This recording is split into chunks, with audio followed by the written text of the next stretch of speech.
Across the vast Gaia continent, monsters have been mysteriously vanishing for years.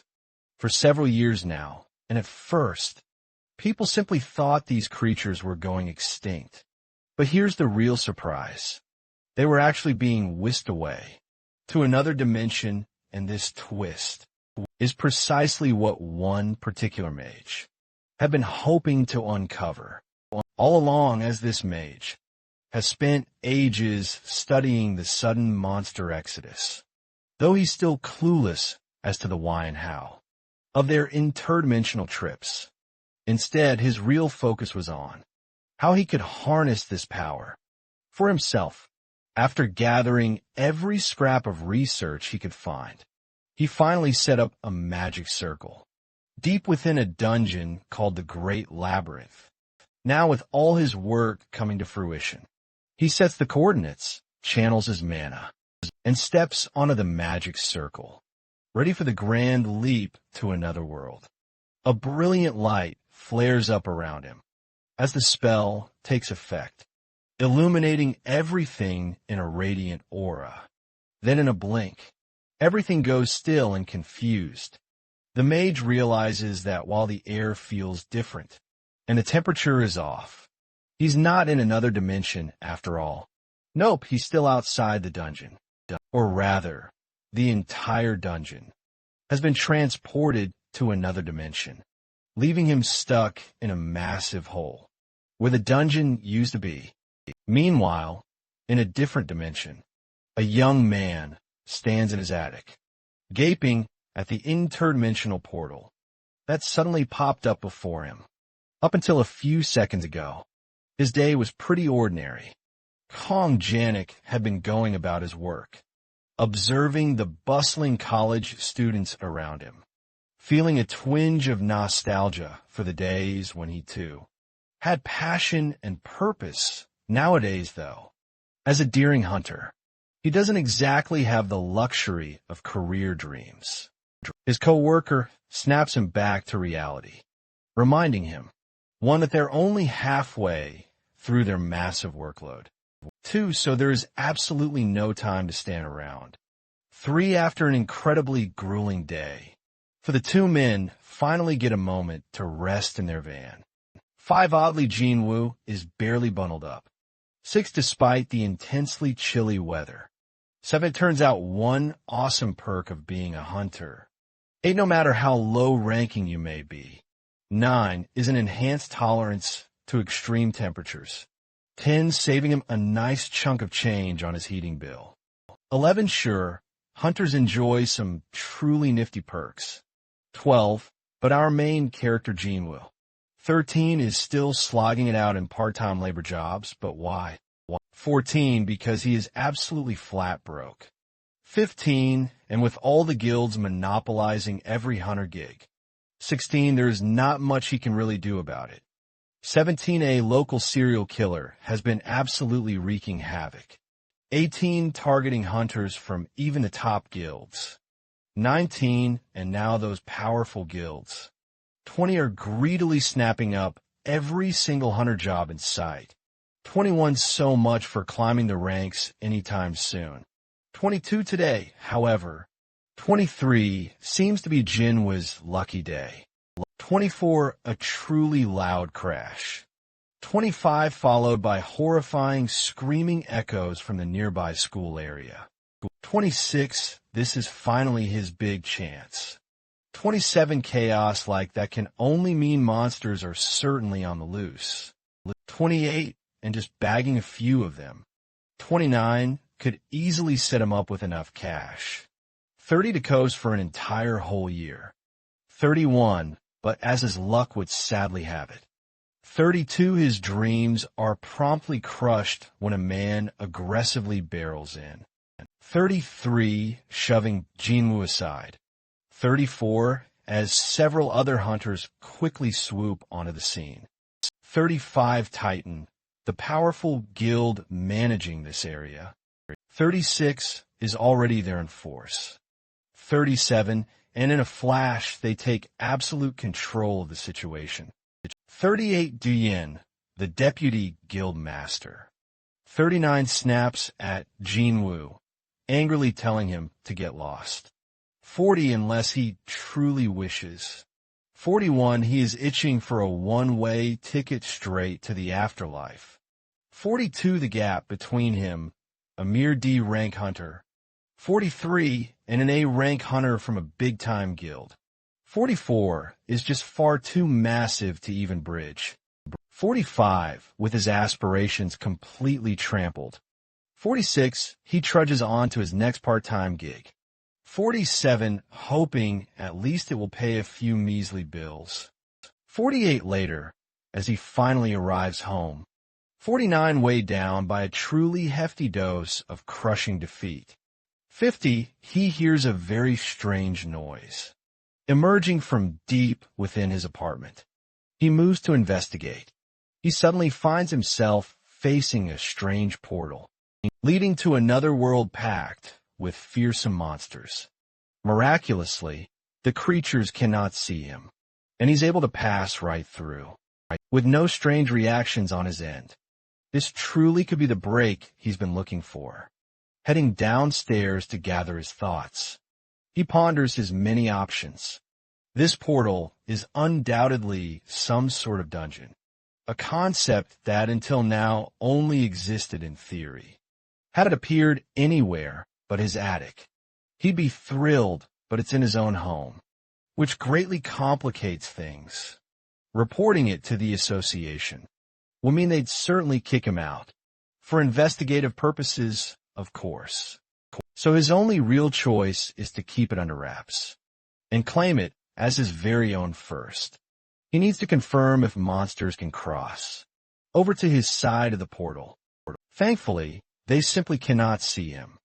A definite plus, given he could handle it best. 2 or 3 goblins solo.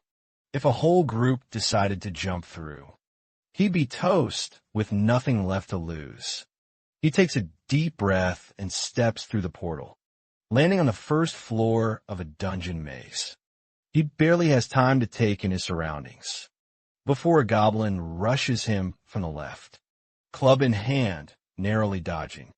He scrambles back into his attic, watching as the goblin looks around confused, swinging at the empty air. It definitely seems that they really can't see the portal from their side, which also means they can't come through it either. With that knowledge, his fear evaporates. He grabs a baseball bat, hops back through the portal, and charges the goblin head-on, swinging with all his might. He catches the goblin on the cheek, sending it flying, and follows up with a decisive stab to its chest. With his first monster hunt under his belt, he raises the bat and brings it down on the goblin's head, ending the fight instantly. For the very first time, he's hunted solo, and with no one else to share the glorious spoils. All the precious experience points are exclusively his. His level, which has been stagnant for a grueling 3 years, immediately rockets skyward, and the goblin's body is entirely his to sell, potentially fetching a hefty 3 million won. If he plays his cards just right, the very next day, he heads straight to a bustling hunter's market, eager to sell off the goblin corpse. With just one quick glance at the body, the merchant can instantly tell our hero is a complete newbie. His utter inexperience has severely lowered the goblin's market value. Yet amazingly, Jinwoo manages to secure a little over 3 million won. Just as he had desperately hoped, all he needs to do now is simply provide the area where he bravely hunted the goblin for swift verification, but that is one crucial piece of information Jinwoo absolutely cannot afford to reveal, because if anyone finds out there is a secret dungeon in his attic, his hard-earned profits could vanish instantly, faster than a goblin hit by a powerful baseball bat, while Jinwoo is desperately trying to figure out a clever way to escape his latest thorny predicament. A formidable group of hunters from the notorious Black Dragon Guild suddenly storms in, like a hungry pack of hyenas on the scent of fresh prey. Apparently, someone dared to steal a kill from their sacred territory, and they're definitely not pleased at all. At first, they zero in on Jinwoo, ready to fiercely confront him. But the quick-thinking merchant swiftly redirects their burning wrath to a bewildered blonde-haired hunter who, completely oblivious to the tense situation, becomes the unbelievably unfortunate target. The aggressive hunters quickly close in on him, and after a quick, brutal introduction, he is left barely able to even stand up, sneaking into their territory to hunt dangerous monsters without proper permission. That was a very big mistake. For all they know, he could even be the serial killer they are actively hunting, with the poor guy barely able to string a single sentence together. They mercilessly drag him out of the building to continue their intense interrogation elsewhere.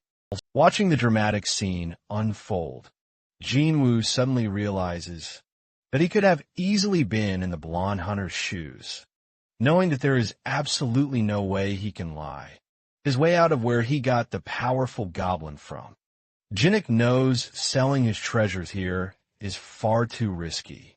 If he hopes to stay alive, he must find a different way to offload all his loot, without clashing with the big guild's brutal enforcers. The moment Jinnik arrives back home, he realizes it is time to really level up, before daring to venture into the dungeon again. He meticulously gears up with a teleportation stone, allowing him quick escapes straight back to his apartment, a monster tracking compass that has a 50-meter range, and naturally his incredibly trusty baseball bat. Fully equipped, he confidently steps back into the dungeon, ready for an intense monster-slaying spree. Each hard-won victory pushing his level up by 1. True to its rather ominous name, the Goblin Labyrinth is absolutely crawling with goblins, making it the absolutely perfect grinding playground for someone at his current level to rack up experience. After a long, exhausting day of relentless hunting, his inventory is now almost completely maxed out. He only has room for just one more tiny goblin. He truly hopes for a big one to get some extra cash. Suddenly the compass pings, showing a goblin rapidly approaching his precise location. Perfect. All he has to do is hide and unleash a surprise attack. Jinnik quickly positions himself around a dark corner. Patiently he waits for the absolutely perfect moment, and then he swings his bat right into the face of a remarkably short, unsuspecting man. To Jinnik's absolute horror, is not a mere goblin, but a very angry and incredibly irate stranger, shouting loudly at him in a language he cannot understand. Jinnik hurriedly bows, offering a sincere apology, which miraculously seems to calm the man down just enough. The stranger pulls out 2 gleaming necklaces from a small bag, hands one to Jinnik, and as soon as Jinnik puts it on, he can suddenly clearly understand every single furious word the man is intensely saying. That is when he clearly realizes 2 significant things. First, the guy has every single reason in the world to be mad, having just taken a brutal bat right to his face. And second, this is not just a short, grumpy man. It is a true dwarf, a mythical being he had only ever read about in fantasy novels. As the dwarf continues to angrily rant, Jinnik helps gather the many items scattered all around, all of which appear exceptionally high quality and impressive. Unfortunately, he does not get a chance to admire them for long, before the dwarf notices his distinctive bag and snatches it up, demanding to know where Jinnik got it. A baffled Jinnik quickly explains, this is just an ordinary aluminum baseball bat, but the dwarf seems absolutely convinced it's made from orichalcum. a truly mythical and highly prized metal for dwarves. This plain old bat is incredibly valuable, that no amount of money in the world could ever buy it. Instead, he offers Genix an unbelievable trade, some truly rare items from his secret stash, in exchange for the bat, and seeing no reason to refuse this offer. Genix eagerly follows the dwarf back to his workshop, watching intently as the dwarf carries the bat deeper into his mesmerizing maze of tools and countless treasures. As Genix glances around the workshop, his eyes instantly fall on the amazing weapons laid out. He can't help but excitedly wonder which one he should try to snatch up for himself. But the dwarf returns before Genix can even make up his mind. In his hands is Genix's newly upgraded baseball bat. For some incredible reason, it's shining a brilliant bright red with a noticeable glow. Genix double checks, asking, is this really his bat? The dwarf excitedly confirms that. It's just one of Orichalcum's fantastic traits. It starts out incredibly weak and terribly flimsy, but once it becomes truly enchanted, it becomes impossibly strong and truly durable. That last word immediately catches Genix's attention. Enchanted. Somehow the dwarf managed to enchant his incredible bat. Testing a few swings, Genix instantly notices it feels entirely different from anything he remembers. It's almost hard to truly believe that something this powerful could possibly even exist, let alone be made from just an ordinary aluminum bat.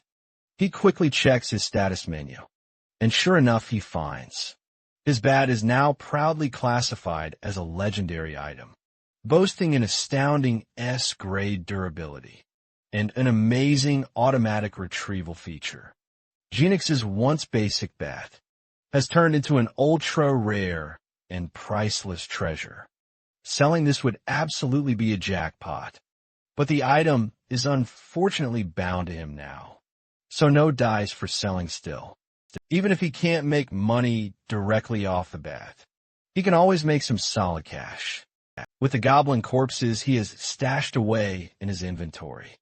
The big problem is he can't sell them openly without drawing a lot of unwanted attention. His very best option is the Hunter Industries black market. They never ask questions and have a really solid setup for dealing with his unique inventory needs.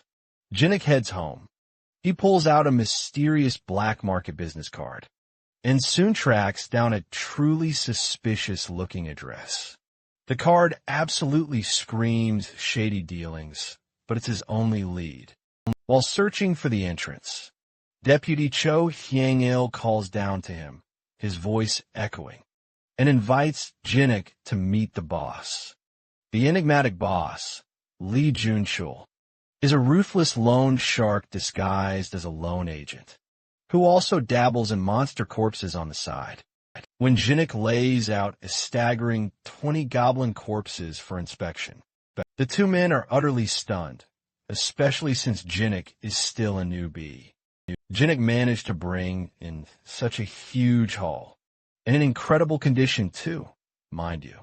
Well, except for a few bashed-in heads, of course. As they're negotiating prices, they're interrupted by a black market merchant, rushing in with urgent news to announce that a monstrous creature has shown up nearby. Turns out laying out 20 fresh goblin corpses was like putting up a giant neon sign for nearby monsters. Even worse, as if on cue, two powerful orcs, definitely out of Genix's league, appear, and Genix quickly realizes he has only two desperate options: grab his valuable corpses and make a run for it, or risk becoming orc food himself. But alas, it's far too late for that now. One of the orcs is already swinging a battle axe straight at his head, but he deftly dodges the first swing. But the second one's just too close for comfort. Just when he thinks all hope is lost, it's game over.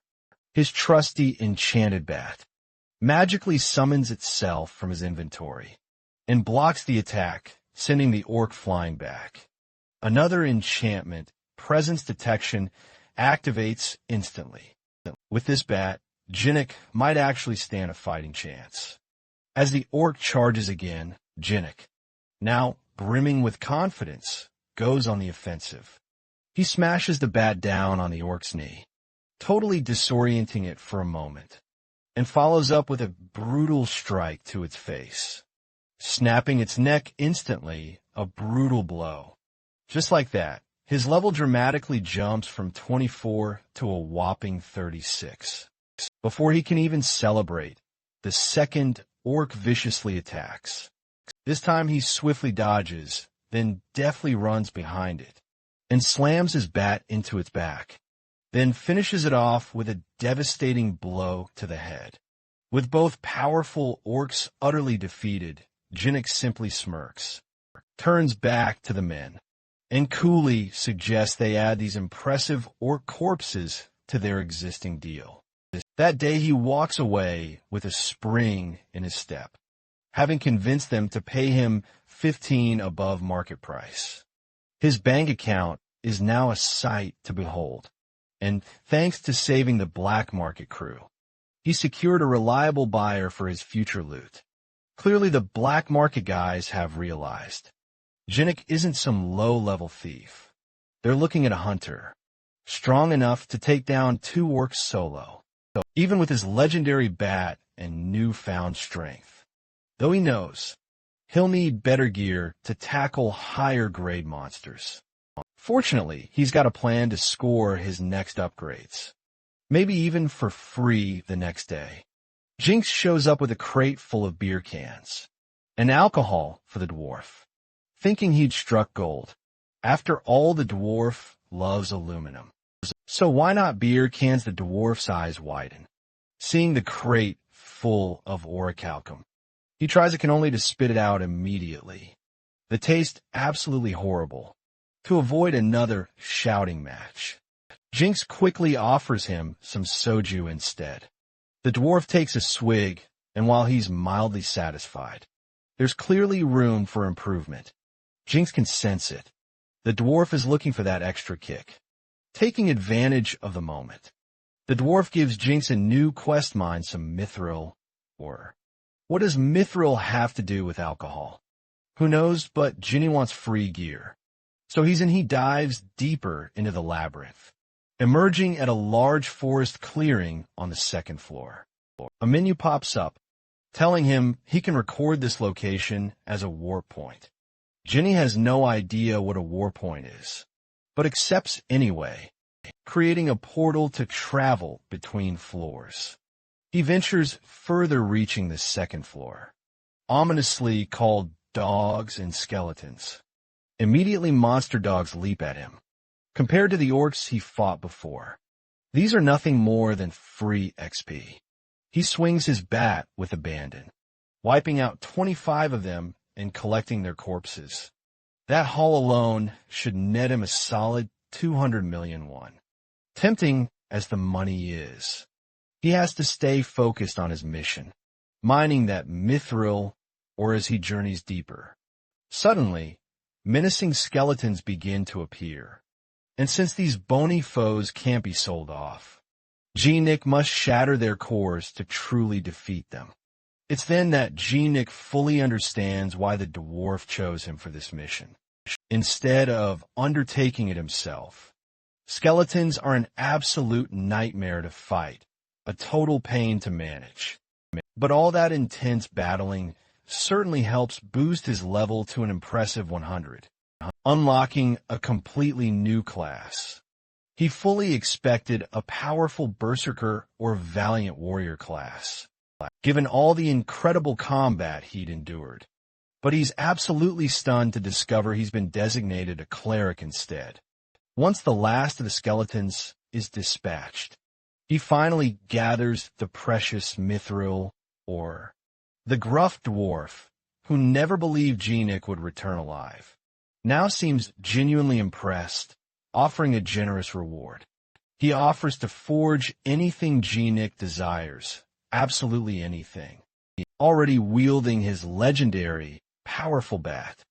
Genik asked for lightweight, agile armor that can still endure truly heavy, devastating blows. The dwarf immediately gets to work, while Genik heads home for a truly well-deserved, much-needed nap. Just a few hours later, he's back to find the dwarf ready with a stunning new creation. Incredible mithril chainmail. It's crafted to fit perfectly and snugly under his shirt and hoodie, making it the ultimate, perfectly hidden armor to showcase its amazing strength. The dwarf unexpectedly smacks Genik right in the chest with a heavy hammer, an attack that would typically shatter a rib or two at the very least. Yet Genik barely registers the impact, completely unfazed. With this incredible armor and his powerful enchanted bat, his combat abilities have absolutely skyrocketed, reaching new heights. Meeting this extraordinary dwarf was undoubtedly the stroke of luck he'd been desperately waiting for. But the dwarf isn't finished quite yet. There's more to do. He hands Genik a massive barrel of premium soju, made from the very mithril or Genik bravely brought back. Genik eagerly takes it home to give it a taste, and quickly discovers the dwarf was absolutely spot on. The unique mithril barrel has utterly transformed the soju into something incredibly unique and unlike anything else. With this astounding discovery in hand, he immediately contacts the black market dealer once more, offering not just the valuable cobalt corpses, but now also premium, top-tier quality liquor. Meanwhile, in an entirely different part of town, the Mighty Titan Guild is wrapping up an intense training session when a sudden, unexpected anomaly gate violently rips open, spewing forth terrifying hordes of savage lizard men. The deputy guild master, Andin, is ready to face them, stubbornly refusing to summon any reinforcements, forcing his team to stand firm all on their own. Genik, however, our hero, is certainly having a much better day. His powerful cleric class is now officially registered, and he's just been promoted from 8D rank to AC rank, considering that skilled clerics are incredibly rare, and so highly sought after by all the top guilds. He's truly thrilled about all the new opportunities. Just then a bloodied and battered hunter bursts in, desperate and pleading for a cleric's vital help.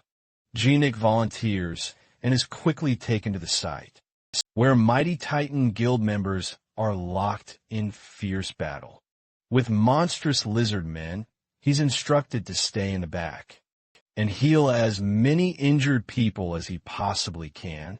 Genik wants to jump into all the thrilling action, but the guild member quickly assures him that healing is truly all he needs to do, and he'll be handsomely paid once the intense fight is over. The healer's powerful presence alone is enough to keep the strong guild members fighting. But the endless waves of lizard men are absolutely relentless. One of the other worried clerics suggests urgently calling a support guild for backup, as the overwhelming odds are starting to look grim.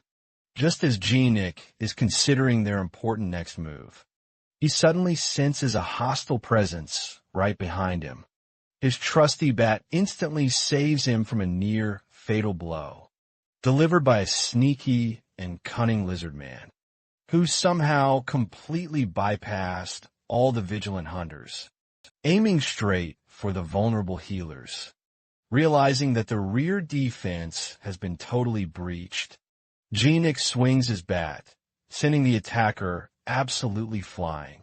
He quickly warns the other worried clerics about the breach, understanding in that very moment that he's the only one who can truly hold them off.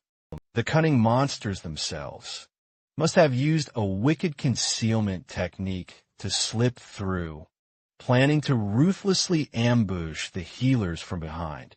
Genik instructs the clerics to fully focus on healing and leave the dangerous lizard men entirely to him. The other clerics look at him with deep concern. They just think he's another ordinary healer like them. But Genik charges in, reassuring them with a bold confidence. He's only barely kind of feeling himself. In reality, he's truly quite nervous, but he bravely manages to hold his ground against the brutal onslaught. At one point, a sneaky lizard man slips past his guard and fiercely lunges for another helpless cleric. Genik instantly bolts right after it. He perfectly times his leap to intercept the attack, landing a furious rush blow, but exposing his back to a sneaky stab. Thankfully, though, the dwarf's sturdy chainmail armor completely absorbs the impact, leaving the creature stunned in disbelief. When its powerful attack utterly fails, Genik seizes this perfect moment, countering with a devastating swing straight to the creature's face, heroically managing to hold the front line, letting the clerics focus entirely on critical healing. Suddenly, the fierce lizardmen freeze in their tracks, as an immensely powerful figure dramatically joins the brutal fray. A man who instantly takes down one of the monstrous creatures. With just one incredible punch, it's the formidable CEO, Sango, the legendary Titan Guild master himself. He calmly nods at Genik and then asks if he was the heroic individual who single-handedly took down all the monsters in this entire perilous area. Genik, still a bit confused about who this incredible powerhouse is, readily admits he was indeed handling things here. The clerics are absolutely baffled. How could he possibly not recognize Sango, the infamous S-rank hunter? With no time to waste, Sango immediately plunges back into the fierce battle, promising to greatly reward Genik for his timely help later. As soon as Sango steps into the thick of it, his commanding presence immediately raises everyone's sagging spirits. Everyone except, and in the frustrated deputy, Guildmaster, who is clearly quite irritated. Sango takes complete charge without any hesitation, barking out powerful orders and commanding instant attention from all the gathered hunters. With the immediate area impressively cleared, he unleashes a devastating, powerful shockwave attack that sends the remaining lizard men violently flying. In mere electrifying moments, Sango has completely wiped out all the remaining monsters, satisfied that his precious guild members are now finally safe. Sango turns sharply to Andon, grabbing him firmly by the jacket to harshly reprimand him, demanding, "What were you thinking? Risking your own life and the lives of everyone else like that?" Andon then stubbornly claims he just wanted to valiantly protect the guild's hard-earned reputation. But Sango immediately sees right through him. It's not truly about the guild, is it? It's ultimately about your own wounded pride. Their tense staring match is broken when one of the other astute guild members reminds Sango to promptly dismiss the clerics, who heroically helped secure the area. Sango collects himself and addresses the hunters, thanking them heartily for all their efforts, especially Kong Genik, who played a crucial role in keeping everyone alive. As a profound gesture of gratitude, Sango invites Kong Genik to join the Titan Guild directly, bypassing the usual registration process entirely, and then can't hold back for a moment, stepping in to belittle Kong Genik as just a D rank, who merely got lucky. But Sango isn't having any of that. He reminds Andon that this supposedly mere D rank saved countless precious lives that would have been lost without his sheer determination. Sango then firmly forces Andon to apologize, delivering a devastating blow right to his pride. However, Kong Jinnik politely declines the offer. He's simply not interested in joining a guild, where narrow-minded people like Andin hold authority. That's clearly the final straw for Andin, who lunges at Kong Jinnik with an enhanced, powerful punch, only to be met by Kong Jinnik's bat, slamming squarely into his stomach. The powerful blow knocks in and out cold instantly, and the shocking scene soon makes big headlines, sparking quite a widespread buzz in the local news. The next day, the furious higher-ups of the Titan Guild are absolutely seething over what happened to Andin. Not only was he publicly embarrassed by a supposedly mere C rank, but he was also demoted from his crucial position as the deputy guild master himself. They demand that this insolent C rank show up before them to explain himself immediately. However, Sengo, the esteemed guild master, isn't having any of it. He sharply points out that Andin not only put multiple guild members at serious risk, all for the sake of his inflated pride, but also brazenly attempted to attack someone who valiantly fought for their entire guild.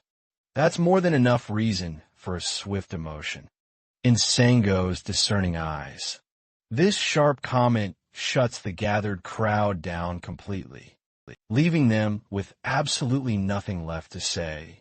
Sengo then sends them all on their way, but his deep thoughts wander back once again to that extraordinary C rank he personally witnessed just the other day. Before he grows any more incredibly stronger, he must get Kong Jinnik to join his guild, no matter what it takes. Kong Jinnik is currently lounging lazily in his apartment. Jinnik is enjoying a well-deserved drink, carefully reviewing his recent expenses.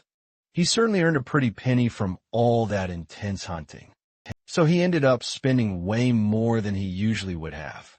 His expenses are now reaching an almost absurdly high amount, surprisingly. If only he had known things would go down like this, honestly. Jinnik definitely would have accepted the extra pay from the Titan Guild. They offered him a good amount, but hey, it is what it is. Ultimately, it doesn't even really matter much anymore. He now has an even better, much more efficient way to earn money.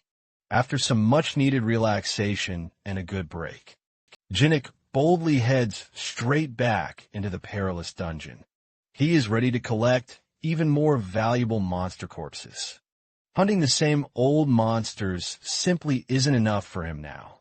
Not anymore, especially since he's grown so much stronger. Jinnik now passionately craves even tougher, more challenging opponents. He ventures much deeper into the second floor than he ever has. And soon enough, he finds himself in a tense situation. He is facing off against a surprisingly large small army of orcs. One of those sneaky creatures tries to creep up from behind him, but Jinnik deftly sidesteps the attack and swiftly retaliates. He defeats the attacking orc instantly with his powerful blow, as several more vicious orcs quickly swarm around him. Jinnik reflects, thinking just a few short days ago, I would have surely been dead on the spot without a doubt. Thanks to his incredible new equipment, though he is powerful, he dispatches them all with surprising ease and speed. By the end, he counts a grand total of 20 orc corpses. That's enough to keep him financially secure for a whole year, at least. Still feeling incredibly energetic and fully pumped, he decides to delve even deeper into this perilous dungeon. Jinnik courageously enters the mysterious third floor, ominously named the Temple Guardian's Labyrinth, to warn him. At first glance, the entire area appears eerily empty, but that brief calm is shattered by a sudden, violent tremor.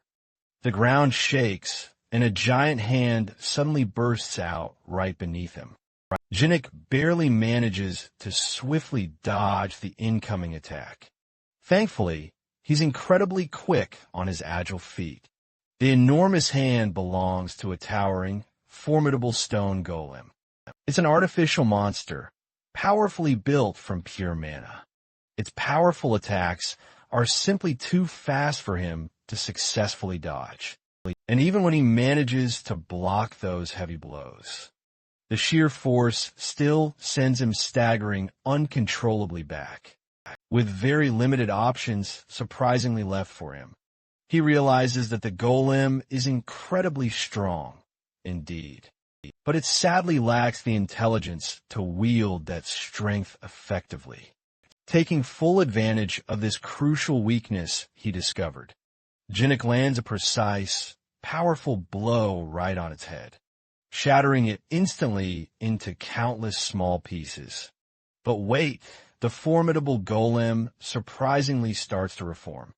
Oh, that's right, he remembers with a sudden realization. Golems, they can only be defeated by smashing their core. Jinnik exclaims in a panic, remembering this crucial detail just a moment too late for comfort, as he tries desperately to retreat and formulate a strategy. The monster regenerates its hand with terrifying speed, quickly enough to catch him before he can make his escape, just when he thinks he is absolutely trapped with no way out. An arrow flies in, striking the golem powerfully in its chest. Seizing this unexpected opportunity, Jinnik follows up swiftly with a sharp jab from his trusty bat, breaking the core and defeating it once and for all with a final blow. He turns to thank his mysterious savior, quite intrigued. But instead of the gruff dwarf he expected to see, he is met with a beautiful woman, quite stunning indeed, sporting some truly peculiar ears that catch his eye. An elf, he thinks to himself, quite surprised. Bowing his head, he profusely thanks her for saving him. But he does not notice as she suddenly rushes toward him. Before he knows it, she grabs him roughly by the collar, pulling him in for a little interrogation that feels intense. I have not seen you in this dungeon before, you stranger. Who are you, and exactly where did you come from? She demands, her curiosity unyielding and strong. Clearly she is not from Jinnik's world. It seems evident. His outfit looks entirely unfamiliar to her, quite strange, as he struggles to escape her surprisingly strong grip. She bombards him relentlessly with many questions. Eventually she lets him go, easing her hold. After he mentions that he only entered the dungeon today. That means you know where the entrance is, she gasps.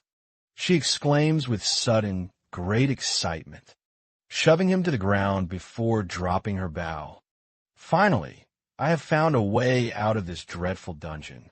Jinnik stands up, demanding to know what is going on, with her sudden aggression and strange behavior.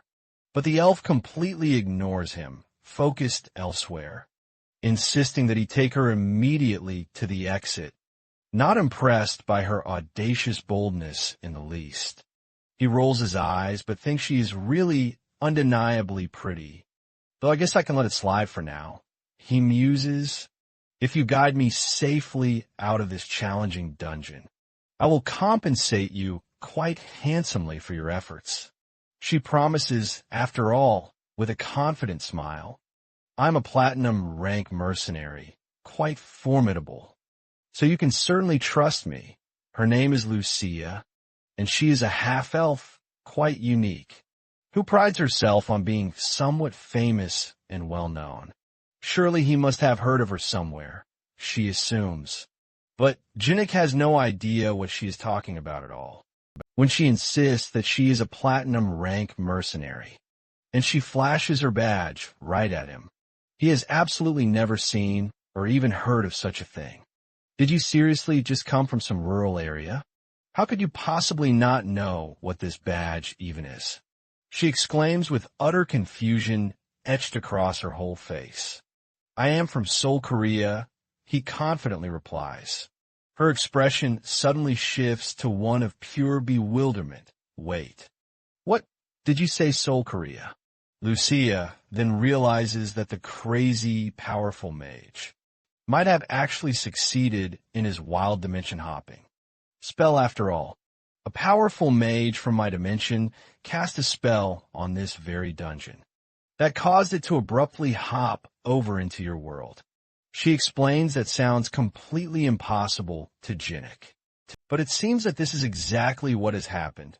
However, since it was a literal dimensional shift, reversing the powerful magic will allow her to finally return to her own world. Jinnik had already felt something was very odd, but it turns out this dungeon isn't even from his very own world.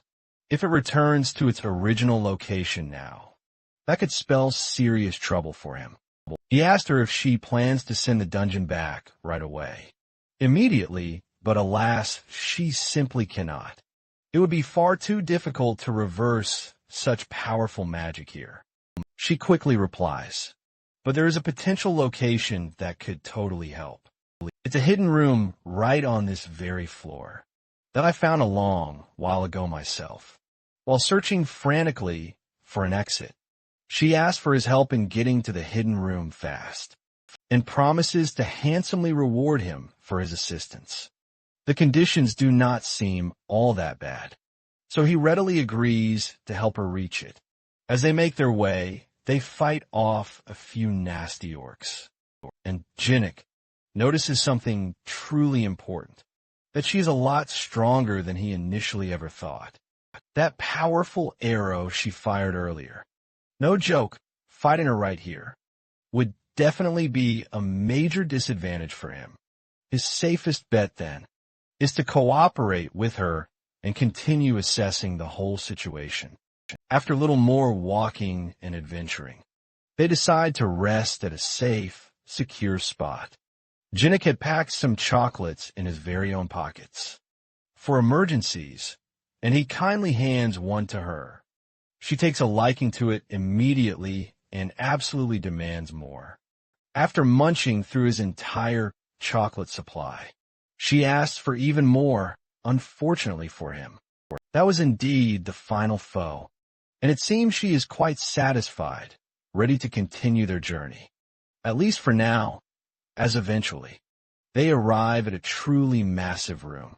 A room that houses the formidable dungeon boss. Lucia holds a strong belief there's a chance that the mage's lost spell could be found right there. To investigate properly, they will have to defeat the boss.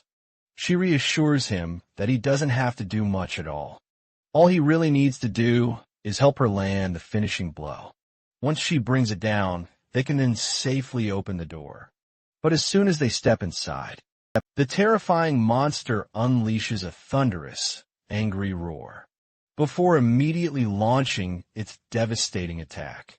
Lucia swiftly charges up a powerful arrow and aims it with deadly precision straight at the boss's chest.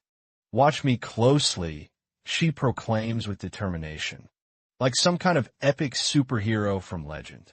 Then, she skillfully utilizes a special technique known as aura to dramatically boost the sheer impact of her powerful attack. She fires the arrow, and it slams into the boss head-on, violently knocking the massive creature onto its back. Just a single one of her incredible attacks was enough to instantly bring down that truly massive armor monster. Talk about an impressive display. Now, Jinhook must step up to finish the critical job before the monstrous creature has a chance to rise again. Just as he did with the fearsome golems earlier, he absolutely must aim for its vulnerable core. He bravely leaps onto the fallen creature's massive chest and furiously bashes it with his trusty bat, right where he strongly believes the core should be located. But a single hit doesn't appear to be enough to bring it down. And suddenly, a huge fist comes rushing at him from the side. He narrowly blocks the attack with one of his amazing cleric skills, his incredible holy shield, like a true battle-hardened pro. Then, deftly using all his current momentum, he powerfully pushes himself right back onto its chest. If one powerful hit just isn't quite enough, then he will relentlessly keep bashing it until it stops moving. Eventually, he triumphantly manages to bust the core open, and the formidable creature is finally defeated for good. Level up, he's almost miraculously reaching level 200 at this point. Now that the creature is completely down for the count, he quickly returns to Lucia's side and asks her eagerly to teach him how to effectively use aura. But wait, he actually already used aura with his shield skill, which transformed his holy cleric power directly into aura. To him, it was merely another regular class skill he possessed. Lucia, however, has a different perspective. She still truly does not know what that power is. But if he can already wield skills like that, it seems he will learn to harness aura much faster than she ever imagined with his incredible potential.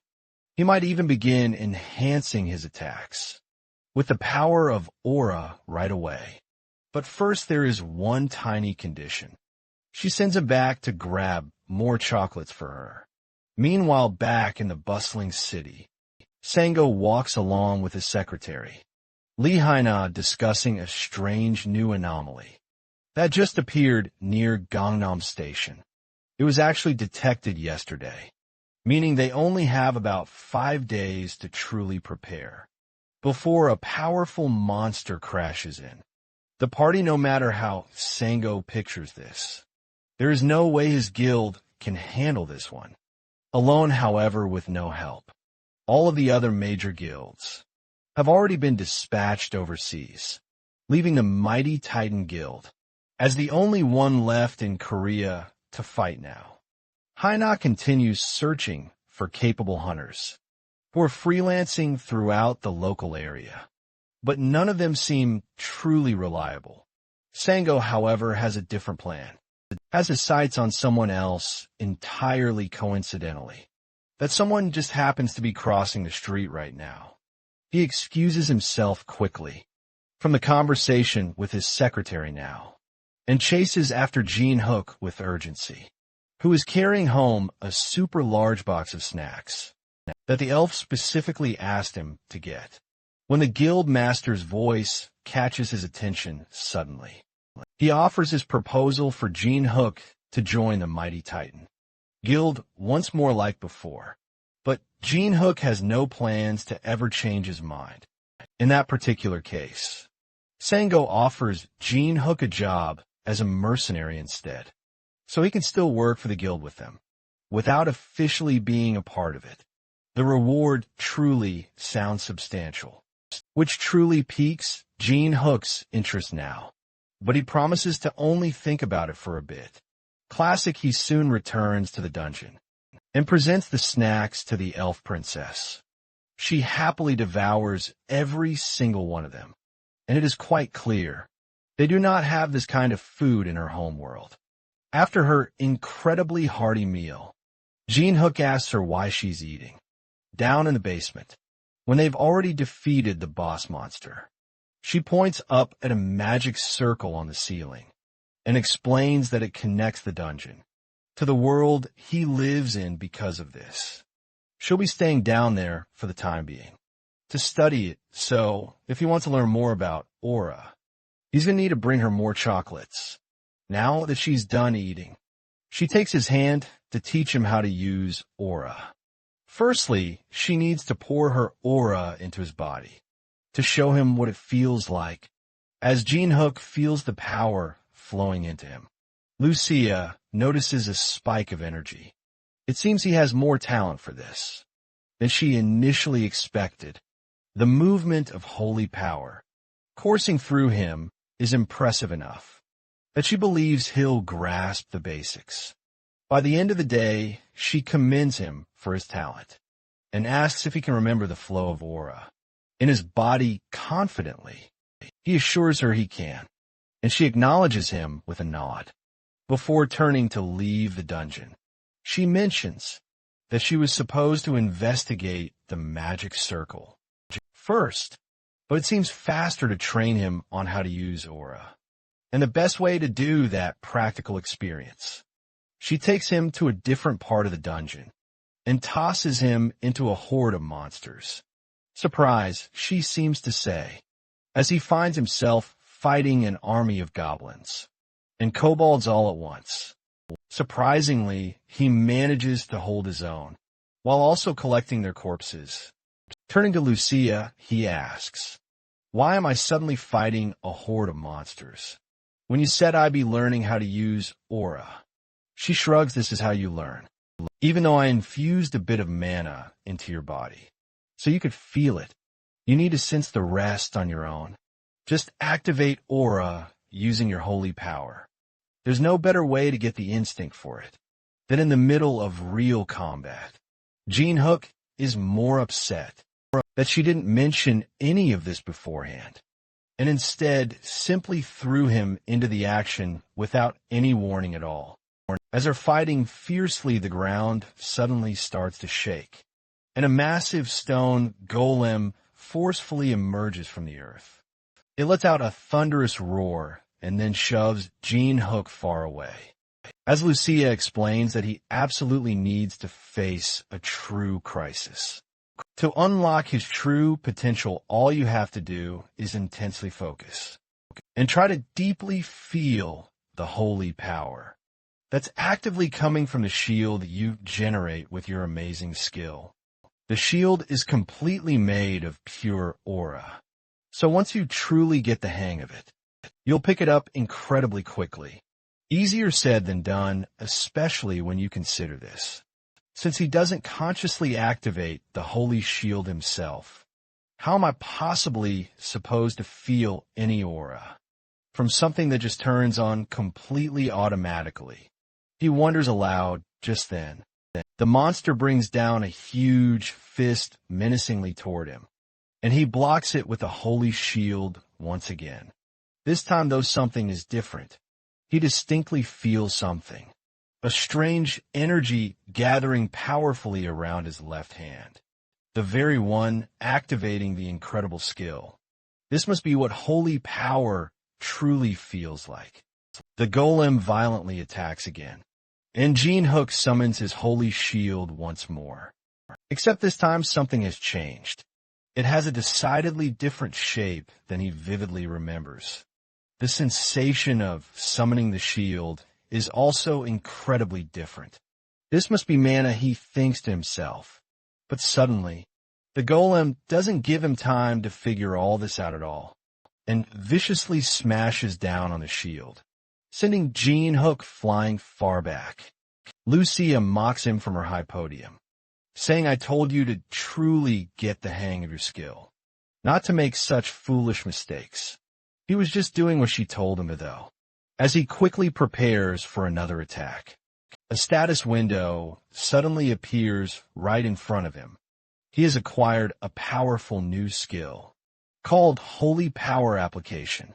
This skill amazingly allows him to use holy power to greatly enhance his attack and defense, based on how much holy power is exactly used. Wait, so there are actually ways to gain new skills beyond just a simple job change, he thinks. Lucia quickly notices him spacing out and decides to take matters into her own hands. It seems that facing a golem while learning aura is simply too much for you. She boldly declares, offering to take charge from this point onward. But Jin Hyuk swiftly regains his composure and focus, and firmly instructs her to step aside. "Now that I truly understand these incredible new powers, I am more than capable of handling every challenge ahead." He charges the towering golem, launching himself off the very ground, to narrowly evade yet another devastating stone fist, which was aiming directly for him even as he soared through the air. He intensely focuses all his mana into his trusty bat, and executes a powerful front flip to generate explosive momentum. before slamming his mana charge bat down with incredible force, right onto the golem's head, sending the massive monster crashing down. But Jinhyuk is far from satisfied with that initial strike. He lands squarely on its chest, focusing his energy once more, straining to channel even more overwhelming mana into his bat, before driving it down powerfully, precisely onto the golem's chest. In that intense moment, he unlocks a brand new skill, the mighty Holy Aura. With his newly empowered weapon in hand, he relentlessly stabs the golem, successfully shattering its very core. Unlocking his radiant Holy Aura grants him even more. It also allows him to immediately acquire powerful new skills, such as the devastating precision strike and the resolute unyielding, all thanks to Lucia's rigorous and impactful training. He has now unlocked 2 crucial passive skills and 1 active skill. But Lucia is deeply concerned about one significant fact, that he learned how to wield aura in intense battle, with such astonishing speed and natural talent. She had only expected to teach him the very basic fundamentals, and then simply conclude their training for the day. But now, she absolutely has to see this incredible journey through to its end. She quickly nocks one of her arrows and skillfully brings down a massive wall, opening up the entire area to an even more monstrous horde. Jinhyuk, however, remains remarkably unimpressed by the spectacle, but he swiftly readies his bat, bracing himself for yet another fierce battle. Here we go again, he inwardly muses with a sigh, bracing himself for the absolute chaos that is undoubtedly coming.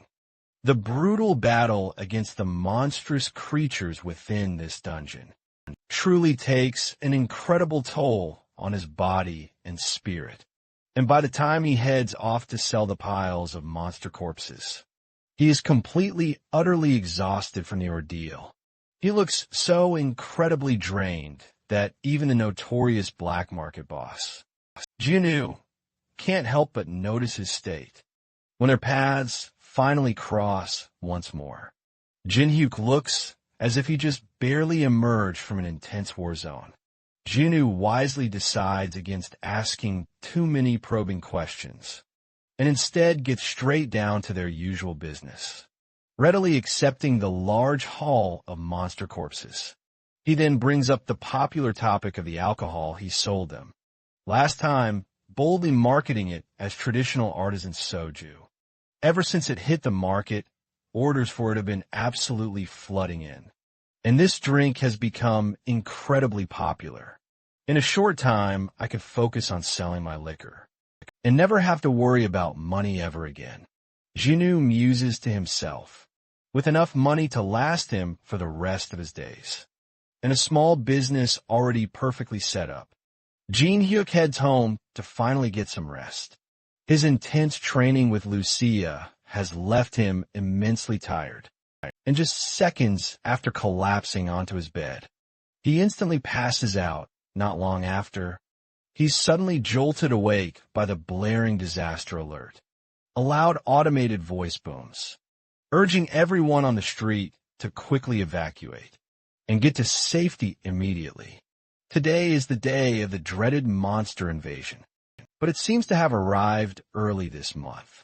Monster invasions usually happen completely randomly, but there's a very specific one that always occurs after a set period of just 1 month. This invasion is actually pretty common, and usually Jinhyuk would seize this golden opportunity to catch some low-level monsters for some quick cash.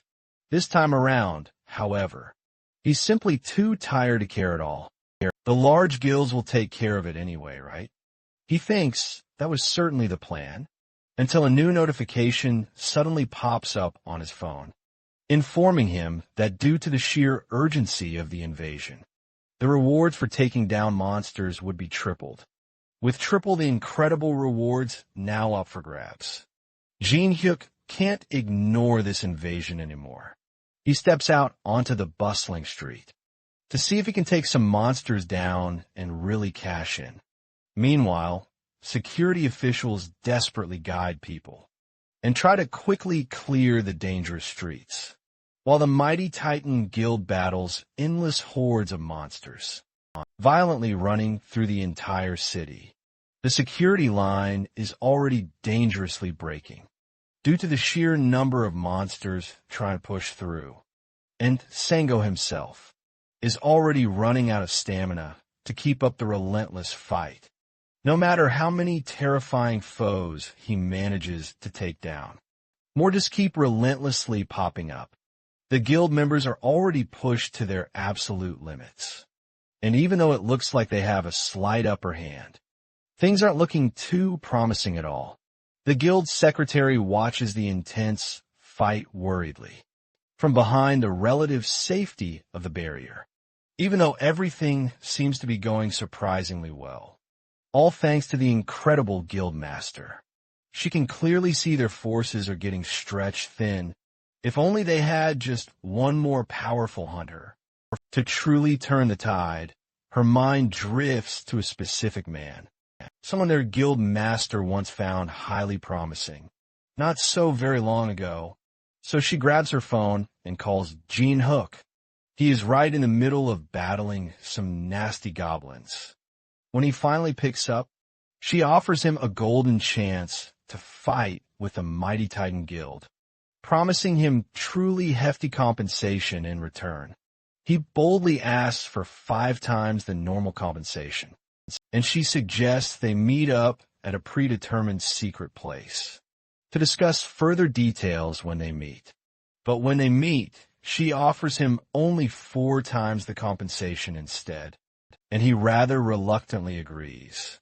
She hands him a sleek tracking device, one that will precisely keep track of all the monsters he kills, so they can accurately calculate his crucial contribution to the guild if you make more than just an average. Impressive contribution to the fight. You will get absolutely everything you are asking for, now that he has a real chance to show off his incredible abilities and finally get properly paid for it. He quickly takes off toward the raging fight to lend a powerful hand. The secretary watches him disappear into the distance, wondering intently if he will ever live up to the high expectations that Sang-woo especially has of him. He was once able to take down an Indian by what seemed like pure luck, but his true skills are still very much uncertain. He arrives directly on the chaotic battlefield and immediately targets a rampaging, monstrous ogre, shocking the entire crowd with one incredibly quick strike. He manages to instantly kill it, leading everyone else to believe he must be at least an A rank hunter. An A rank is close, he thinks to himself, but I have to be much stronger than just an A rank. With my current powerful abilities, he takes a brief moment to drink a potent mana potion to recharge. All thanks to Lucia's intense, rigorous training, he has now reached an astonishing level 200. Normally, he would not be able to confidently face an ogre. But as long as his vast mana supply does not run out, he should definitely be able to keep up with an S-rank hunter.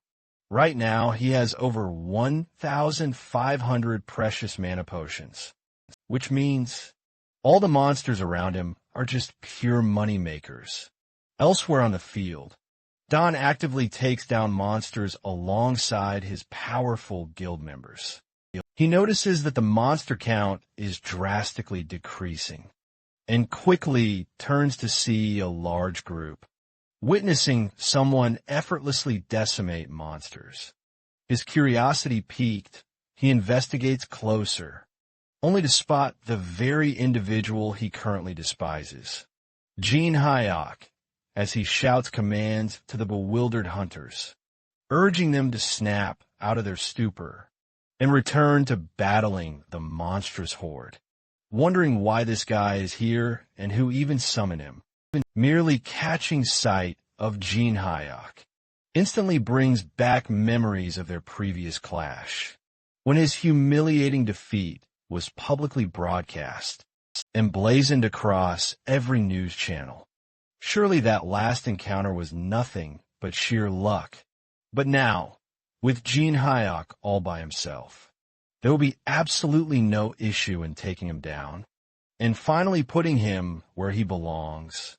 With this thought, he charges straight at Jin Hyuk, intent on correcting his aggravating habit of always appearing in the most inconvenient and completely wrong place, but unlucky for him.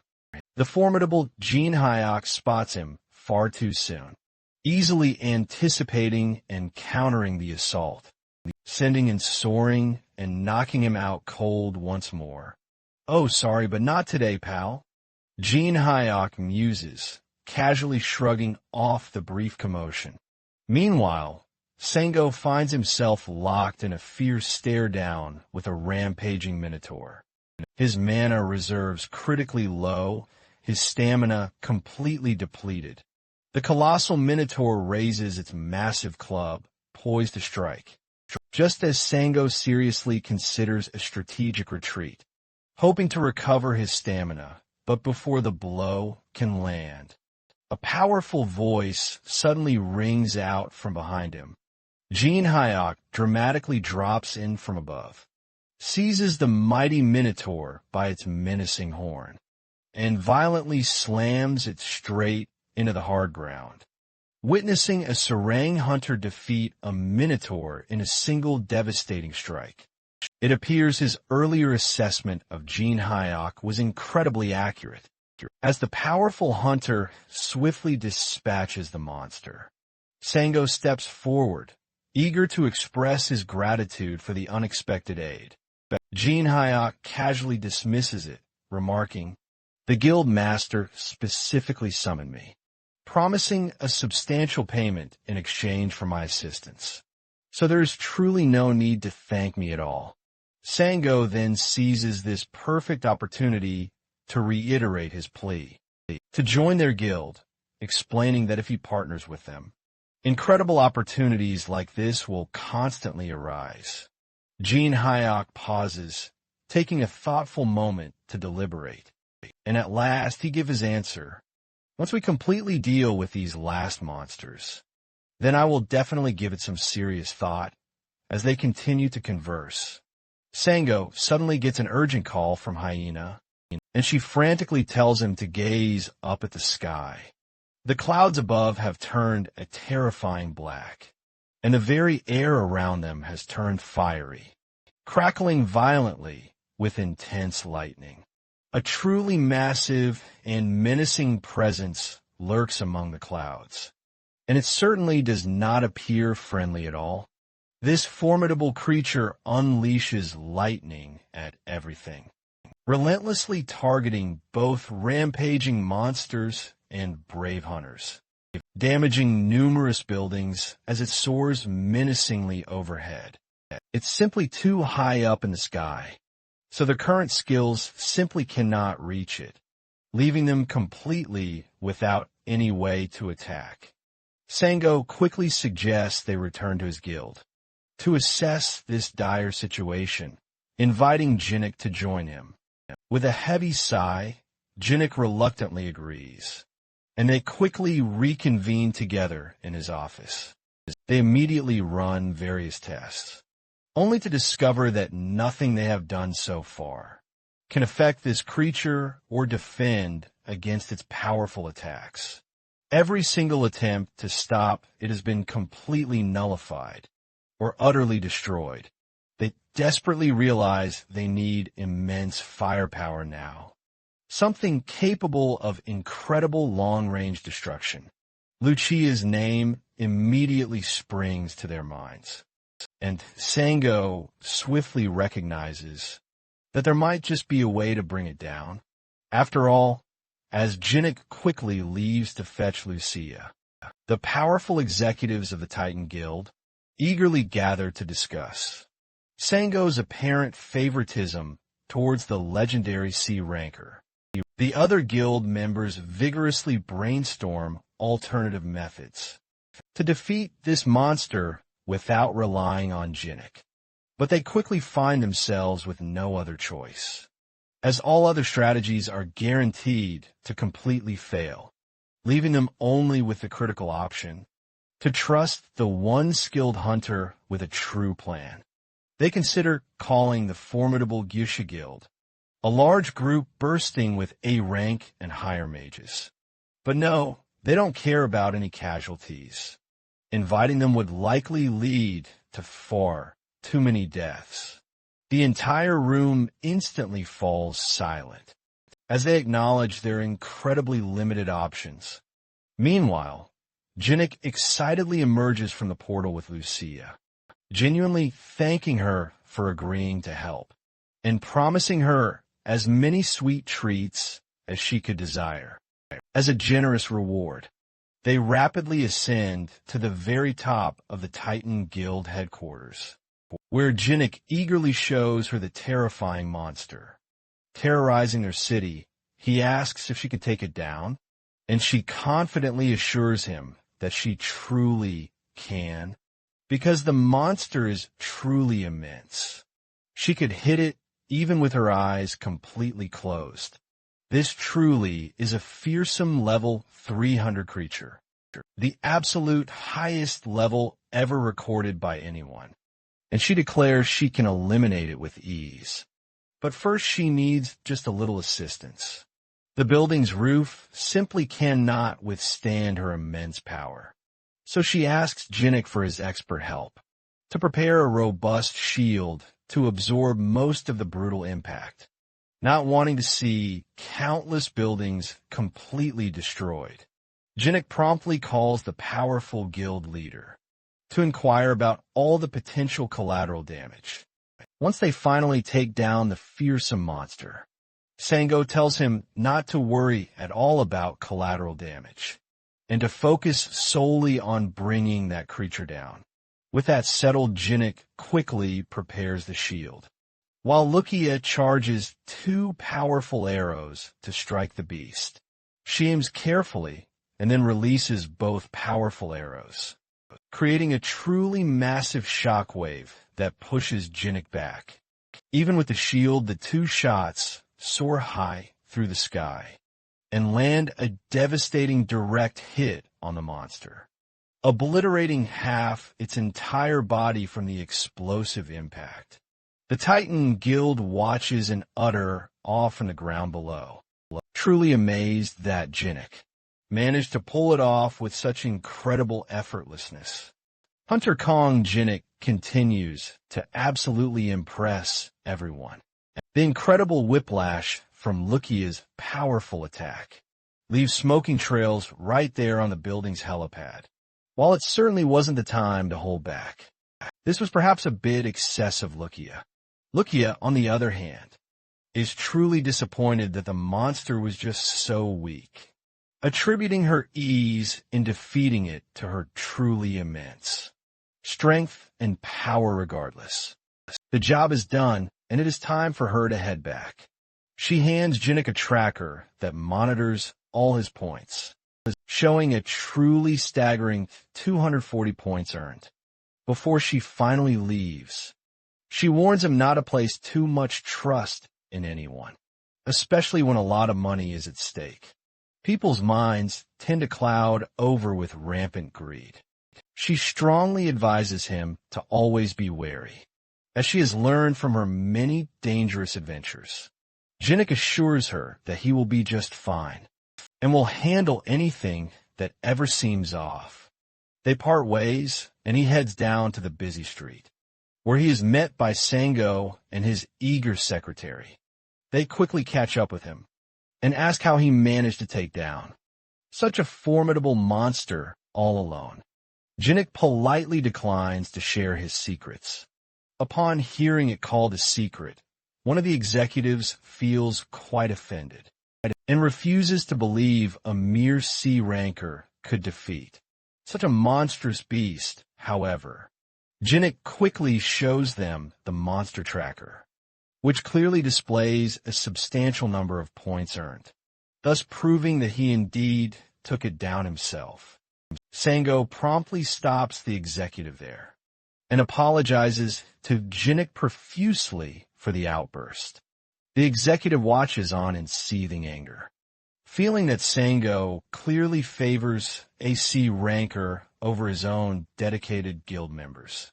He decides it is truly time for a drastic change, as Sango is actively hindering the guild's future. He quickly pulls out his phone and dials a mysterious, unknown number.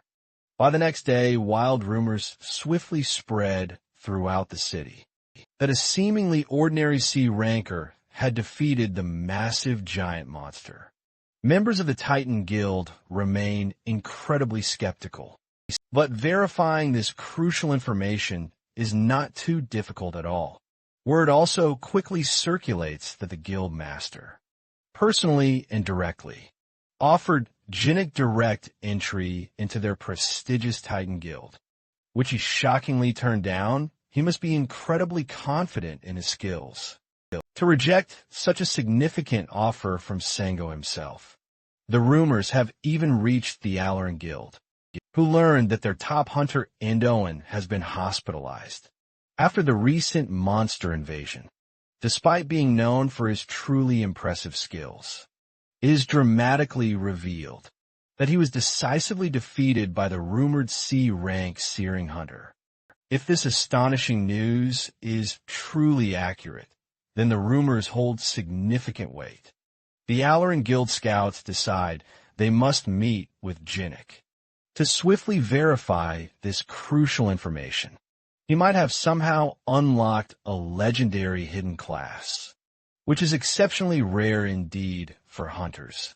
If that incredible revelation is truly the case, they urgently need to recruit him into their prestigious guild before another powerful guild takes him, or if necessary, they eliminate him. Meanwhile, Jinnik is sleeping soundly after the battle, having completely exhausted all his stamina.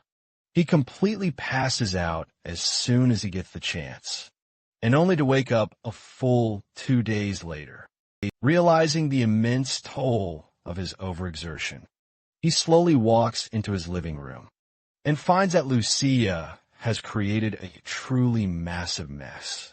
With all of the tasty snacks he bought her, she somehow managed to devour everything in just 2 days, with absolutely no food left in the fridge. Her only option was to bravely consume the snacks, since he had not yet opened the portal for her. She simply could not return to her dungeon. This utterly perplexes Jinnik, as he has never needed to open this portal himself before. It has always been effortlessly accessible. He quickly heads to the attic to prove that the portal is indeed fully open. But this absolutely makes no sense to Lucia, since there was nothing there just mere moments ago. She instructs him to immediately step away from the doorway, then reopens it, revealing absolutely nothing there. Now that he has finally stepped back, Jinnik is truly baffled and bewildered, as he has only ever known the dungeon to be open. Lucia theorizes that this dungeon responds solely to him, suggesting it is directly imprinted onto his very being, meaning it could have quite literally fallen onto his head. Luckily, it was merely a failed spell. He wisely decides not to dwell on that thought, and instead orders some delicious food for both of them. Lucia wonders how he managed to find his way back to the house after they had decisively defeated the monster. She explains that she had placed a recognition suppression spell upon it, which should have made it absolutely impossible to locate. Jinnik immediately asks why she would ever cast such a spell upon his own house. She reveals that strange individuals from a guild named Alran had been persistently visiting while he slept, which truly annoyed her immensely, enough to ensure they could never, ever return. Jinnik is perplexed as to why those enormous guilds will be tirelessly searching specifically for him. He quickly pulls out his phone to discover exactly what happened during his long slumber. The very first headline he sees immediately grabs his full attention. News of him defeating the giant monster has explosively gone viral. A video circulates that clearly shows him fighting bravely alongside the formidable Titan Guild, and it seems he has become famous practically overnight. This newfound attention is incredibly problematic. His greed in utilizing Lucia's immense power has placed him squarely under a bright spotlight. The hunter industry is fiercely territorial, and strong competitors are swiftly and mercilessly eliminated. He resolves not to dwell on the mistakes of the past. With Lucia done eating, they excitedly return to the dungeon to deliver their precious loot to the dwarf. Thanks to Lucia's incredibly powerful shot, the monster's body is far too damaged to salvage, leaving them with only its head.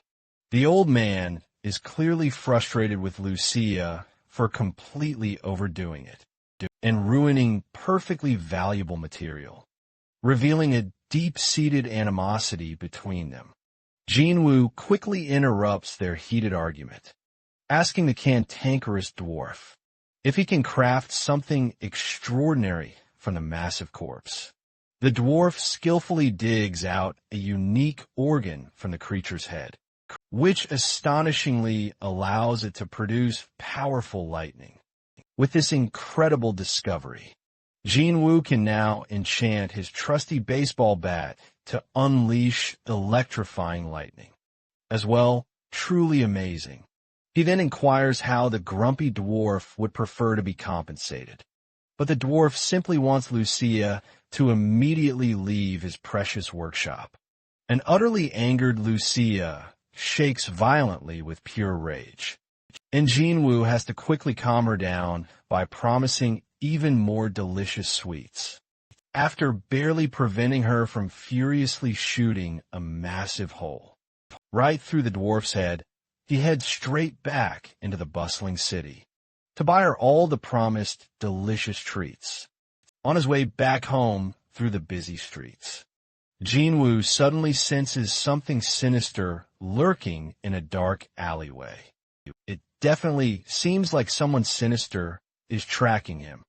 With a super quick flick, he discreetly drops his groceries behind a hidden wall and boldly calls out to the creep following him. "Hey there. I can absolutely see you, you know that, right?" A surprised voice eerily answers back, clearly surprised that Jinwoo noticed him there at all. Then all of a sudden, a mysterious figure appears out of nowhere and aggressively rushes at him, fiercely swinging a sharp sword. Jinwoo barely manages to block the swift attack with his trusty bat, and the newcomer is absolutely astonished that Jinwoo could even see him in the first place, confirming all the wild rumors. Jinwoo is definitely more than just an ordinary seer, a true rarity.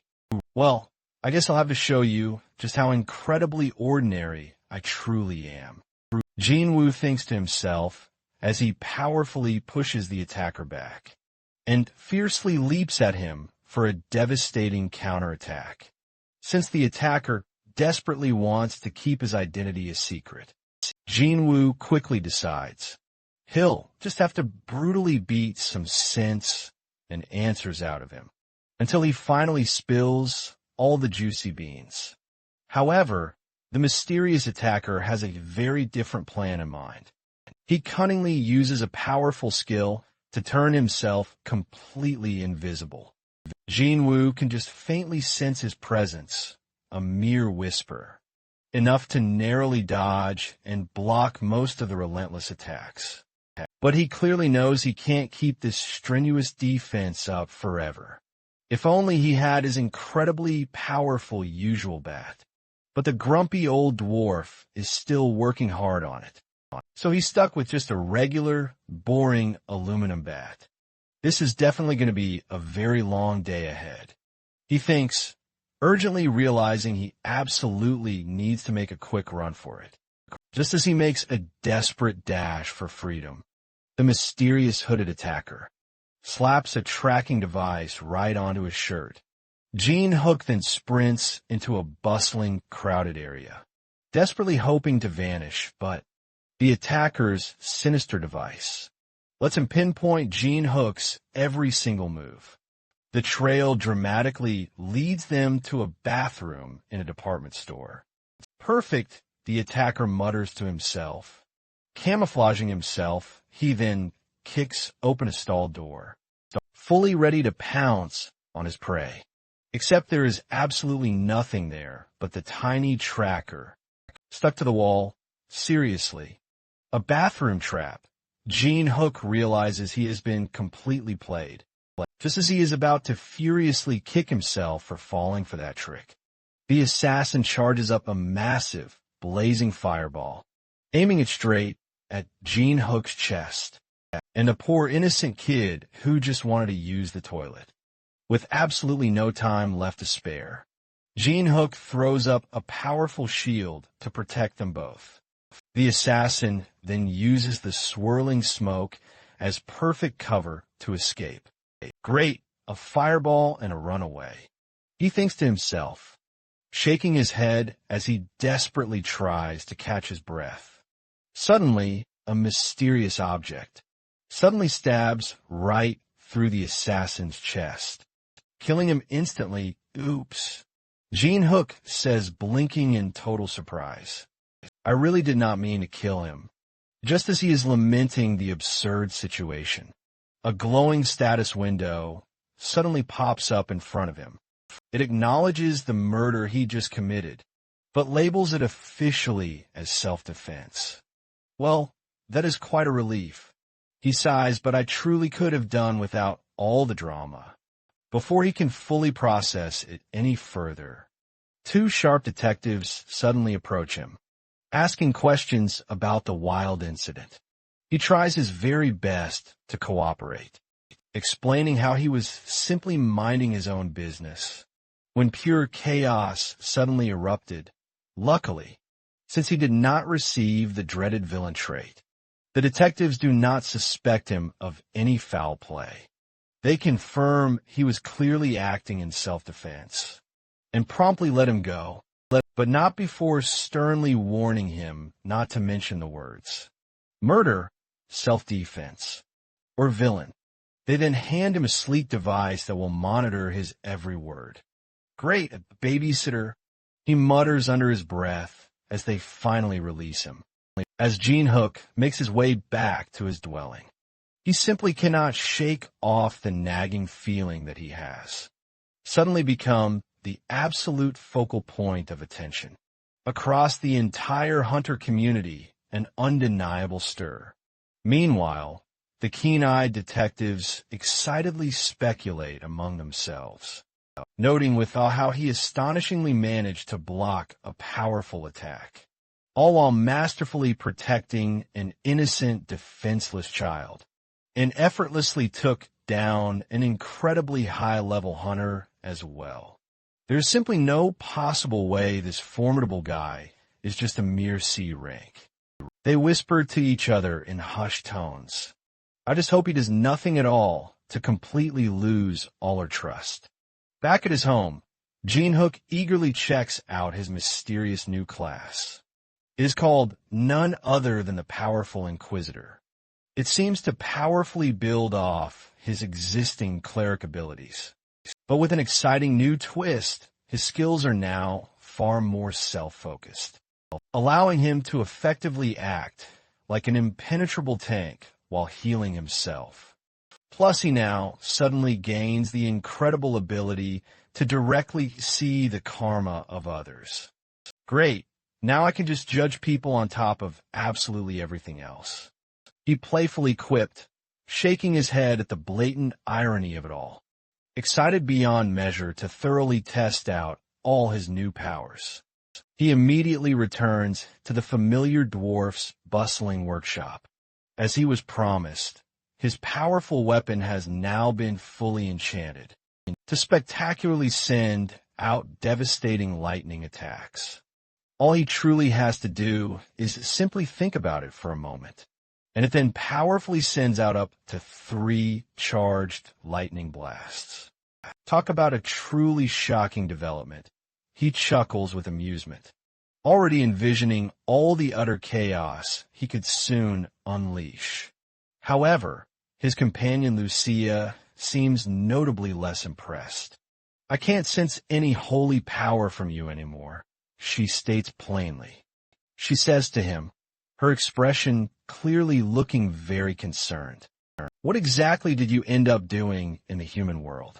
He simply shrugs, explaining he cannot possibly share much, because of that annoying monitoring device he still possesses. The dwarf, who happens to be keenly overhearing their conversation, offers an intriguing proposal to dispose of the troublesome device. If Jin-Hook successfully completes one seemingly simple task, retrieve a specific rare item from a very dangerous location, using the special compass that the dwarf readily provides. Me, a mere rookie, facing something dangerous, this sounds exciting. "Sounds like a wonderfully fun day," Jin-Hook exclaims, grinning widely. This deceptively little errand has quickly become quite the adventure, had unexpectedly dragged Jin-Hook to a truly treacherous, mountainous path that seemed to outright defy all sense of logic. Steep, sheer cliffs, and seemingly impossible, perilous terrain. Who in their right mind would ever come here willingly, he wonders. And yet, against all reason, here he was, surprisingly enough, armed with absolutely nothing but some very basic hiking gear, rappelling bravely down what truly looked like a bottomless pit. All this incredible effort just to simply mine some specific ores. That old dwarf seriously had no sense of shame, sending him right into a deadly trap, all for some shiny rocks. Meanwhile, Lucia was absolutely having the time of her life, while Jin-Hyuk struggled mightily with his climbing gear, and desperately tried not to plummet to his doom. She leaned back with an air of complete nonchalance, watching his struggle as if it were the best entertainment. Amused by his strenuous efforts, she playfully teased him, wondering if he was genuinely struggling so much, just to descend, because from her perspective, this was absolutely nothing, and she made sure he knew it. If he wanted to make it out of here in one piece, he had one crucial job: to simply follow her lead. He needed to stick closely to her instructions, and under no circumstances should he act on his own, unless he truly wanted to experience a tragic, yet somewhat comedic, untimely death. And then, as if to undeniably prove how easy it really was, she took a confident step forward and simply jumped. No ropes, no hesitation, no fear at all. Just a confident, fearless leap into the dark abyss. Jin-Hyuk barely had a moment to even react, before she was already gracefully scaling down the rock face, with nothing but her bare hands, landing absolutely effortlessly, as if she had done this hundreds of times before. Of course, she just had to show off her incredible skills.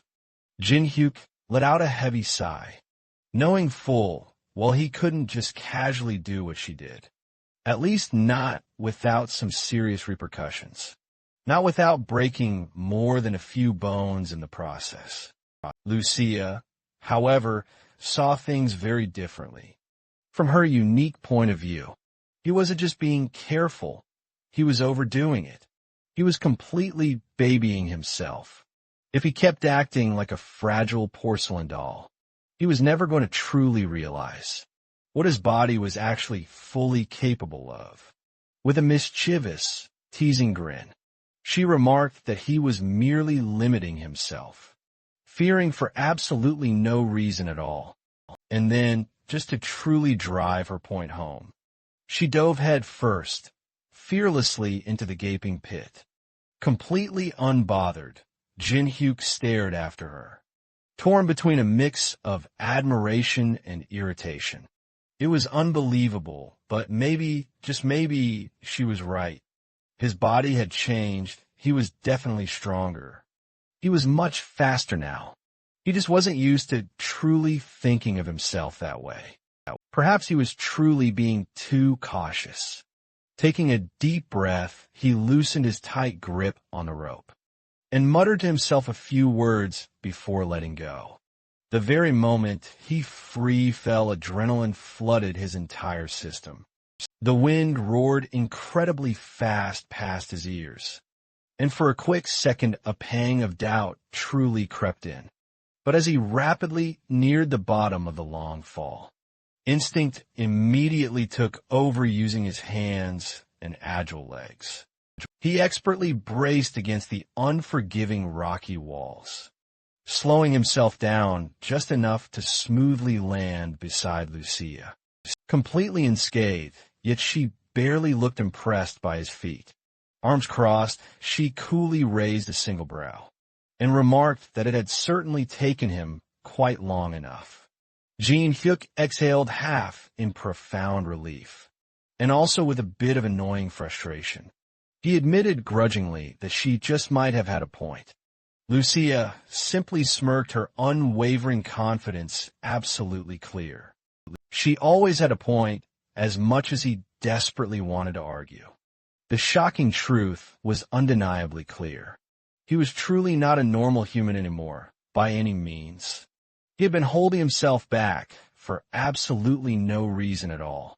And judging by the incredibly satisfied look on Lucia's clever face, she had absolutely known it all along for quite some time.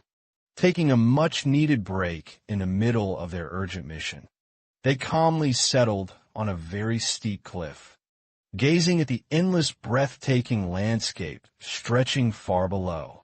The conversation naturally and smoothly drifted toward what had happened outside. Lucia, arms crossed, openly voiced her serious concern. Simply removing that dangerous device might end up getting Jin-hyuk into serious trouble. But the old dwarf had been oddly confident about its removal, saying everything would be completely fine. That clearly meant there had to be a clever way. For all his grumpy and explosive outbursts, that blacksmith was undeniably talented and highly skilled.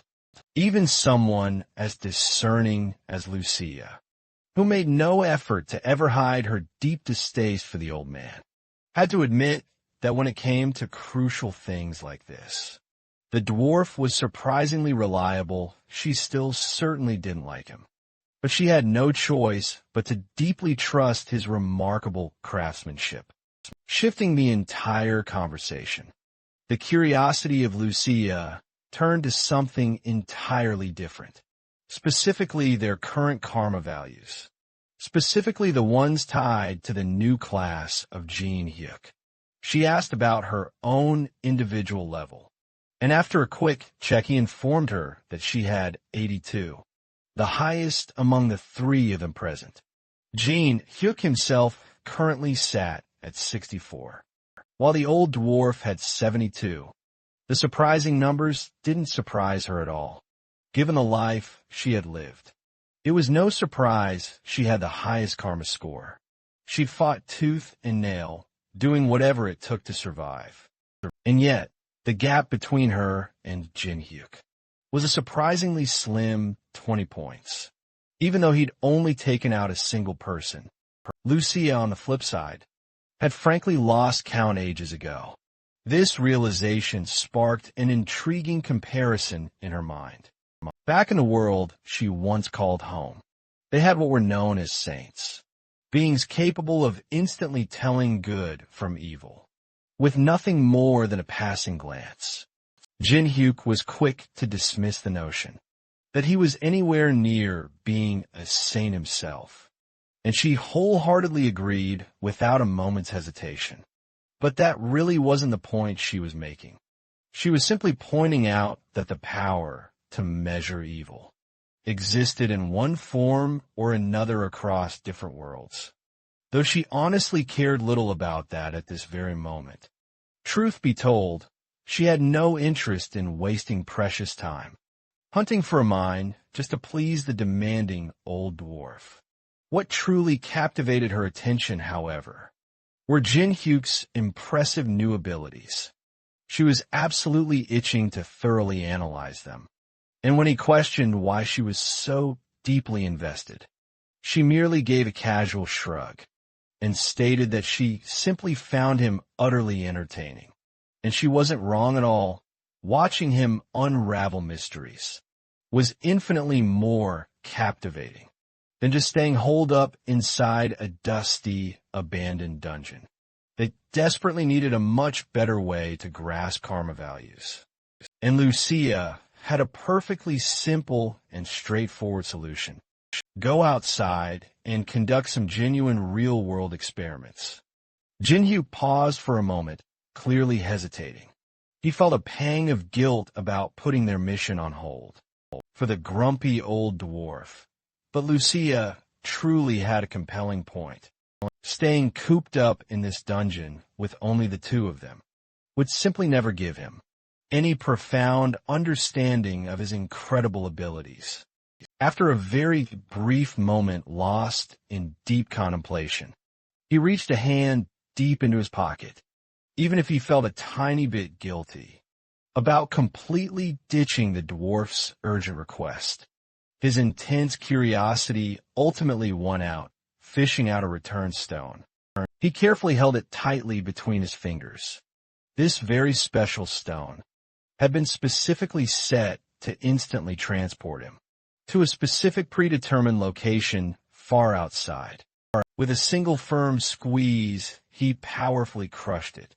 Suddenly, a dimensional rift ripped open right where they stood.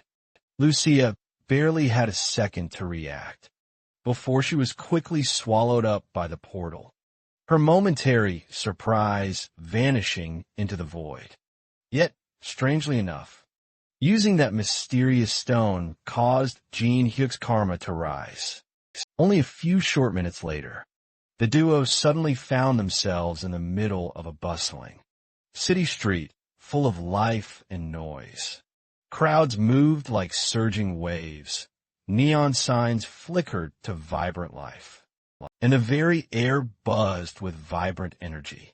Lucia, entirely unfazed by the surrounding chaos, casually sipped her drink without a care, while Jin Hyuk nervously sat across from her, quietly feeling utterly overwhelmed, panicking over how her supposed camouflage magic was utterly failing its primary purpose.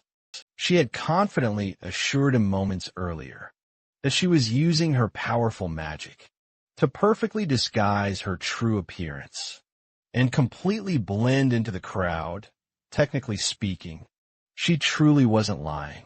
Her pointed ears and otherworldly features were cleverly hidden, but the sheer illusion of human clothing didn't change the fact that she looked absolutely too perfect. Her brilliant silver hair, her flawless skin, and her effortless grace simply drew too much attention. No matter what she wore, it was inevitable. Every single passerby stole captivated glances at the stunning woman, sitting right across from Jin Hyuk. Some were even outright staring. Lucia, naturally, was quite pleased, had no complaints whatsoever, flashing a sly smirk. She calmly pointed out that her immense beauty simply couldn't be concealed. It was impossible. Even with magic, camouflage had its clear limits. After all, Jin Hyuk desperately wanted to disagree with her. Truly, he genuinely did. But even he had to reluctantly admit that she was probably the most breathtaking woman he had ever laid eyes upon. And the worst part of it all, she completely knew it, deciding to move on before she could grow even more smug. Lucia, with a thoughtful gaze, steered the conversation towards something far more critical: their ongoing investigation into karma values. So far, their findings were quite straightforward. Doing bad things definitely increase karma, and it didn't always take something truly extreme. Jin Hyuk himself had gained a single, solitary karma point, just for breaking his word to the old dwarf. Apparently karma wasn't just about directly hurting people. Betrayal, deception, and even irresponsibility could contribute. On the other hand, harm that was consensual, like a fight purely in self-defense, wouldn't raise anyone's karma at all. The exact scale of karma still wasn't entirely clear, but one crucial rule stood out prominently. Once a person's karma exceeded a whopping 200 points, they were officially labeled as an undeniable villain. At that critical point, killing them wouldn't even register as murder. It would simply be classified as self-defense. Essentially, the system completely stopped seeing them as human. And considering that important fact, even Lucia and the old dwarf hadn't reached 100 points yet. Getting past 200 wasn't just some bad habit. It took truly dedicated villainy. Jin Hyuk, on his part, had been quietly scanning people throughout the day, checking for any ridiculously high karma values at all. So far, the most he'd seen from a regular pedestrian was somewhere around 50 points if they wanted real data. They were certainly wasting their time in a peaceful public area. They clearly needed to go somewhere far darker. Thankfully, the city had just the perfect place in mind. The red light district, and as night fell, the streets lit up with a stunning kaleidoscope of neon signs, flashy billboards, and pulsing music. The unmistakable smell of cheap alcohol wafted. This was exactly where the city's real underbelly thrived. Lucia's reaction was one of immediate fascination. The dazzling lights, the vibrant energy captivated her. Earth had its fair share of wonders, she thought, and this was undoubtedly one of them. But as she observed the lively crowd around them, a thought struck her. Shouldn't people be much more worried about getting fiercely attacked by monsters? In her world, nobody in their right mind would ever gather in such a bright, noisy place unless they absolutely had a death wish. Jin Hyuk barely held back a weary sigh as he explained that Earth simply didn't work that way. Monsters didn't casually roam the bustling streets like they did constantly in her world. There were no sudden ambushes lurking, no lurking dangers, at least not of the magical kind. Lucia wrinkled her nose at the air, clearly unimpressed. The atmosphere here just fell off, heavy and distinctly artificial. Nothing like the crisp wilderness she was truly used to. Even so, the lights were truly beautiful. Every world always had its own shining bright sides. After all, as they wandered through the seedy back streets, a shady-looking barman suddenly approached them, flashing an exaggerated, somewhat unsettling grin, his eyes lingering a little too long and intently on Lucia. He then showered her with an abundance of compliments, calling her the most stunning lady to ever grace these very parts. With an incredibly eager and persuasive tone, he mentioned an exciting ongoing event happening at his bar, where beautiful women could enjoy up to 5 delicious cocktails, completely free of charge. But Lucia barely acknowledged him. Without even breaking her determined stride, she simply shoved him aside and kept right on walking.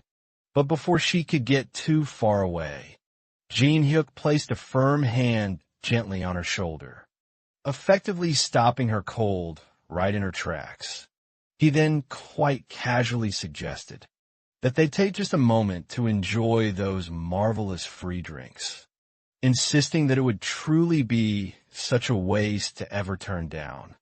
Such an incredibly generous and tempting offer, the barman, now practically glowing and beaming with sheer excitement, eagerly led them inside, promising that Lucia would surely, absolutely receive the absolute best service this establishment had to truly offer. After walking around all day long and only encountering rather ordinary, unassuming people with incredibly unimpressive and low karmic values, Jin Hyuk finally found exactly what he had been looking for. For the barman, an utterly irredeemable villain indeed, had a whopping 300 points of negative karma, floating ominously above his head and settling in at the bar. The duo quickly received their drinks and instantly took a sip. The cocktail had a wonderfully sweet, smooth, and alluring flavor, something Lucia immediately and quite happily approved of. Meanwhile, the barman stood just a few steps away, quietly snickering and chuckling to himself. Those two had absolutely no idea what they had just consumed. For a single drop of the poison-laced liquor was more than enough to completely paralyze an average person. There was simply no escaping its insidious grasp. The very moment he saw them relaxing and letting their guard down, he suddenly signaled a waiting group of intimidating thugs who had been waiting patiently in the shadows, and they stepped forward, their predatory focus now locked intently on Jin Hyuk. The plan was chillingly simple. Take him out first. Jin Hyuk, however, seemed completely unbothered, barely acknowledged their imposing and menacing presence. He simply took another calm and leisurely sip, and then he casually asked if they were truly sure. This was exactly the path they wanted to force him down. The thugs, caught off guard, hesitated for a split second, utterly baffled by his incredibly calm demeanor. That was precisely when the chilling realization struck them. The supposed fast-acting poison wasn't working at all, thanks to Jin Hyuk's impressive status effect resistance. The so-called rapid-acting toxin they quickly discovered was nothing more than an overpriced, utterly useless juice. What a scam. Without a whisper of warning, Jin Hyuk spun around with incredible speed and delivered a devastating, bone-crushing uppercut right to the nearest thug, sending him staggering violently backward. Finally, some real action, he thought to himself. It had honestly been quite a while since he could properly, truly stretch his formidable limbs, and these measly street rats looked like the perfect warm-up indeed. With a confident smirk playing on his lips, he pulled back his arm and threw another absolutely devastating punch, this time incredibly knocking two of the goons out at once, sending them both flying through the air like discarded ragdolls. A fantastic 2 for one deal, certainly not bad at all. The remaining thugs barely had any time whatsoever to react, before Jin Hyuk pivoted sharply, with lightning-fast reflexes, powerfully shifting his weight for a truly brutal kick. His foot connected forcefully with another unsuspecting thug's face, and with just that single precise strike, the unfortunate man instantly collapsed, completely unconscious even before he could properly hit the cold floor. Meanwhile, Lucia's eyes slowly fluttered open, as the insidious effects of the paralytic poison finally wore off completely, leaving her groggy but fully alert. She quickly turned her head, eager to assess the ongoing situation, only to find a bewildering pile of unconscious bodies, haphazardly scattered all across the dusty bar floor. Confused by the scene, she glanced over at Jin Hyuk. He simply shrugged casually, unfazed by the chaos, mentioning that he was just cleaning up some unwelcome trash. The barman, now visibly sweating profusely, decided it was high time to bring out his ultimate trump card. With a desperate, piercing yell, he signaled for his strongest, most imposing fighter to step in. A towering man, sporting a stark buzz cut, cracked his knuckles loudly as he slowly removed his jacket, his powerful muscles visibly bulging right through his shirt. This was clearly not just some random, ordinary thug. He was a genuinely formidable fighter. The moment he charged forward with surprisingly impressive speed, both Jin Hyuk and Lucia, remaining completely calm, watched him with an air of complete and utter indifference. Jin Hyuk kept his intense gaze firmly locked on the approaching brute, carefully analyzing his every movement. Meanwhile, Lucia remained totally unfazed, with an air of cool indifference, effortlessly reached for another shot of the potent drink, and casually asked if the brute needed any help. And Jin Hyuk simply waved her off, unconcerned. One more petty thug wouldn't even make a break a sweat. Buzzcut, on the other hand, was growing increasingly agitated, was certainly less than amused the duo was discussing him, as if he were merely an insignificant background character. Enraged by the insult, he swung his heaviest punch, targeting a devastating strike straight for Jin Hyuk's face, only to have his mighty fist suddenly halted in midair by a perfectly timed, effortlessly executed solid grab. No matter how intensely he strained with all his might, pushed, pulled, or tried to twist free from the grip, he simply couldn't move Jin Hyuk in the slightest. A chilling and terrifying realization suddenly dawned on him. This wasn't merely some random, ordinary troublemaker. The immense, incredible strength crushing in that grip meant only one clear thing. Jin Hyuk had to be a hunter, but that astonishing conclusion simply didn't make sense. If he possessed the power to be a genuine hunter, why would he waste his valuable time in a dingy bar, brawling with these mere low-level street criminals? While Buzzcut, in his panic, desperately tried to frantically figure out a way out of this predicament, Jin Hyuk, with cold ease, tightened his grip ever so slightly, until a truly sickening crack resonated throughout the bar. A piercing scream of absolute agony ripped from Buzzcut's throat, as multiple bones in his hand abruptly shattered all at once. But Jin Hyuk, completely unfazed, wasn't quite done yet. To silence him completely, he swiftly followed, up with a powerful, truly devastating punch, landing with full force straight into the man's mouth. Buzzcut was sent flying backward like a mere rag doll, smashing brutally into a long line of bar stools. His uncontrolled momentum finally came to a stop, as he weakly slumped against the scattered debris. With every last one of the thugs finally taken care of, only one terrified, despicable piece of scum remained.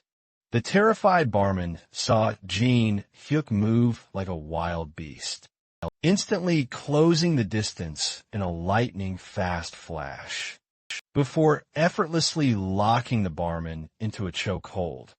The barman's windpipe nearly utterly collapsed under the incredibly relentless and crushing pressure as he frantically clawed at Jin Hyuk's powerful arm, gasping for air, but mercy was clearly not on the table. He lifted the struggling barman clean off the ground. He mercilessly cut off his supply of oxygen completely. And just like that, the interrogation had officially begun. And naturally, what kind of interrogation would this even be? Without a single warm-up hit, Jin Hyuk unleashed his fury, not holding back at all. Fists rained down relentlessly, a storm of crushing blows, painting the bar walls crimson with the barman's flowing blood. By the time his brutal assault had finally come to an end, his own knuckles were battered and dripping with red, and the barman's face was swollen beyond any recognition. Only when he was finally satisfied with the damage, Did he finally move on to asking the real questions? It was obvious this wasn't the barman's first time pulling this stunt, pulling something this devious and criminal. To run an operation like this completely under the radar, he had to have someone powerful backing him up. Yet even with his face barely holding itself together, he continued to stubbornly deny any involvement. With a bigger power, a true mastermind, there was no way a worthless thug like him, alone, could repeatedly spike drinks and abduct women with such impunity, without ever getting caught. And those hired gangsters he employed, they weren't just some low-level street punks, not at all. Someone far more powerful had to be pulling all the strings. Jin Hyuk narrowed his eyes, a dangerous glint appearing, giving the barman one last chance to reveal everything. The villain, incredibly stubborn, still refused. Shook his head. Either he was ridiculously loyal to his boss, or whoever was behind this whole operation was more terrifying than the beating he was receiving. Now, there was only one way left to find out. Without any warning whatsoever, Jin Hyuk grabbed one of the barman's feet with immense force and started pulling him. The villain thrashed wildly, panic setting in as he screamed and struggled violently. Jin Hyuk remained completely unfazed by his screams, calmly explained his intentions to the terrified man, that he was simply helping him in his own way find the motivation he needed to finally talk. The barman tried to act tough, putting on a brave face, forcing out a weak, pathetic declaration of defiance. That violence would never ever make him talk. Jin Hyuk strongly disagreed with his pathetic declaration, but before he could escalate things even further, Lucia stepped in with a look of pure exasperation and annoyance. She told him to step aside and quit his barbaric, crude, and overcomplicated methods of interrogation. Jin Hyuk scoffed, but reluctantly let her take over. Lucia calmly raised her hand, a soft glow beginning to form, manifesting a mysterious, shimmering power that shimmered ominously in her open palm. She brought it close to the barman's terrified face, and in an instant, his entire expression dramatically shifted. The sheer terror completely drained away, replaced by a strange, unsettling sense of ease, even though he remained just as utterly hideous.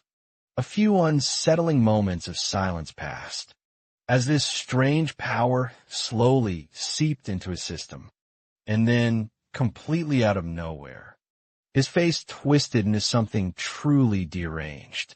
His eyes darted wildly all around, as he suddenly blurted out an urgent question. Were they sent by an organization called Ultron?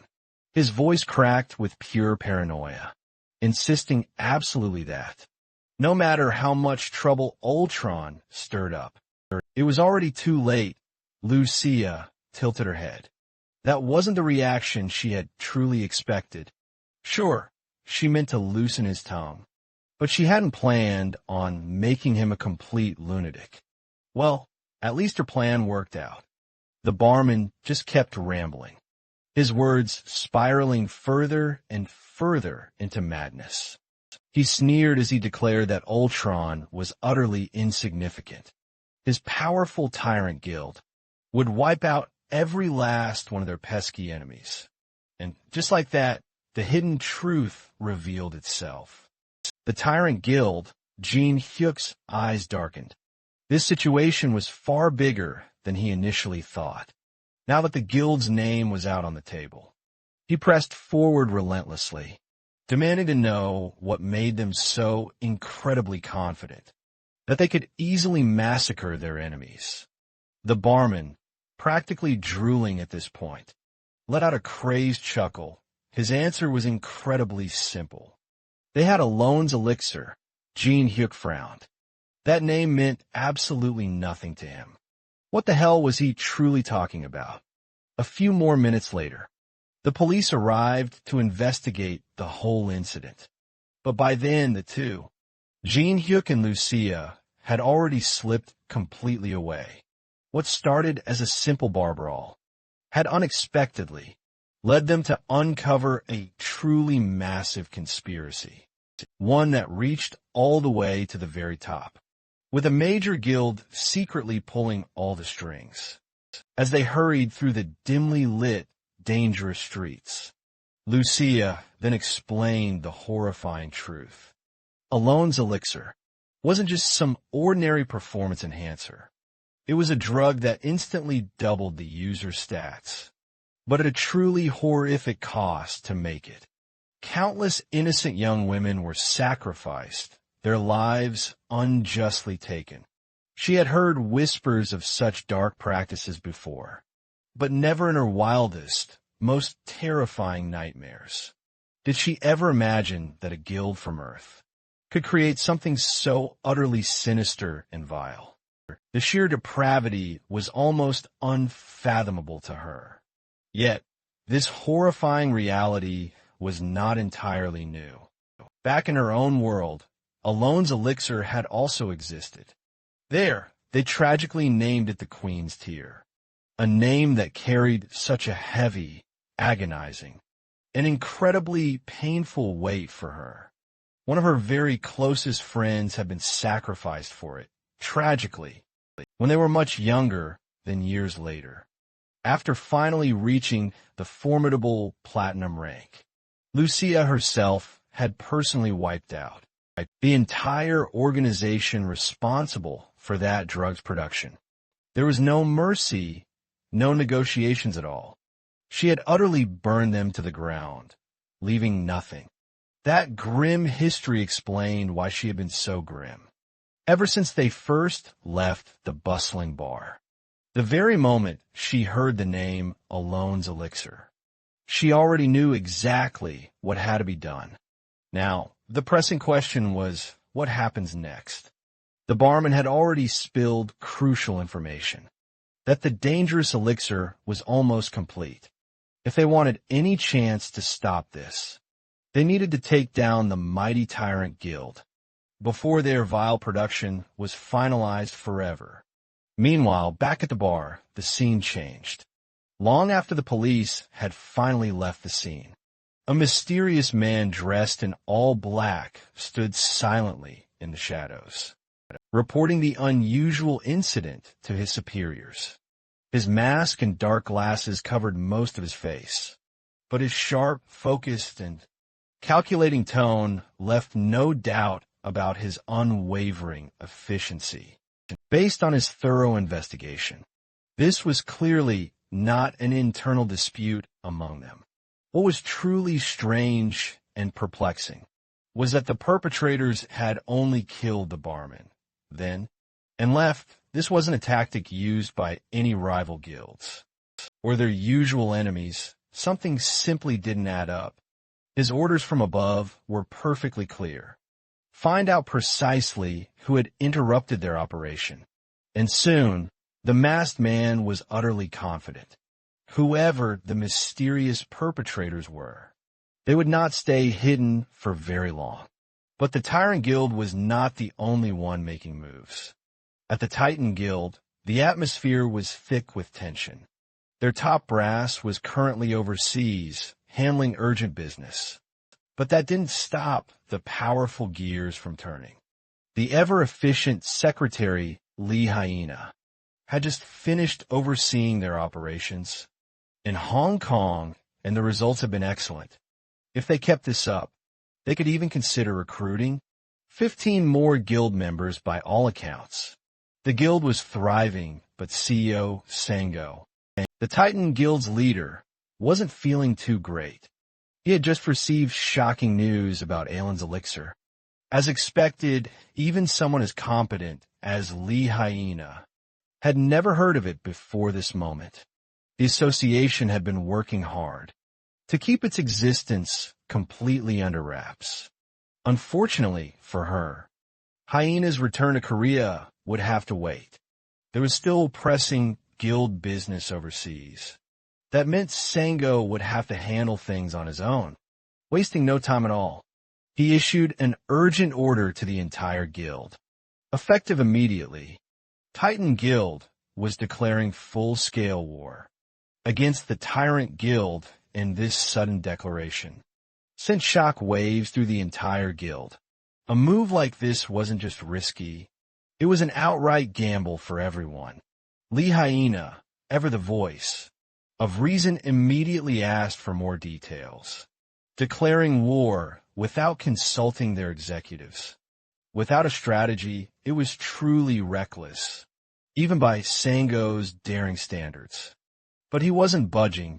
He knew that failing to act now would only lead to greater chaos later. If the crucial information he had received was correct, by the time the world found out about Aylin's elixir, it would already be far too late.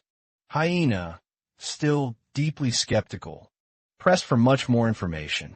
What exactly had he learned that made him take such a drastic step, declaring war on a guild as powerful as Tyrant? Wasn't something they could simply undo. Sango didn't answer right away. He knew the immense risks. He knew this decision would shake the entire guild to its core.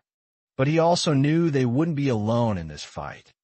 Ultron Guild, and even the government itself, would be on their side once the shocking truth came to light. Even so, war carried enormous risks. Hyena suggested they at least consult their executives. First, make a battle plan. He advised caution, but Sango's mind was already set in stone. His thoughts had never been sharper, crystal clear, and focused. And he had absolutely no patience for drawn-out meetings and endless debates. Just one glance at his determined expression told Hyena everything she truly needed to grasp and understand. He simply wasn't going to budge or change his resolute mind. Sango was indeed a very cautious man by his very nature. But this time around, he was incredibly decisive. He fully understood Hyena's genuine reservations. Acting blindly was certainly never the ideal approach. But right now, there truly was no time at all to hesitate. For now, he absolutely needed her to trust his critical call. They would keep the urgent war declaration confidential, strictly confidential within their trusted guild, while quietly conducting all the hushed investigations. The official announcement of war could always come later. As for all of the crucial internal investigations, Sango already had a few key people firmly in mind. Certain specific individuals he needed much more information on. What had truly prompted this sudden, dramatic shift in his stance? What had powerfully pushed him to act so very suddenly? It was a single, urgent text message from Jean Hyuk. A chilling warning about Tyrant's plan to create a sinister drug. One brutally fueled by human sacrifice and dark rituals.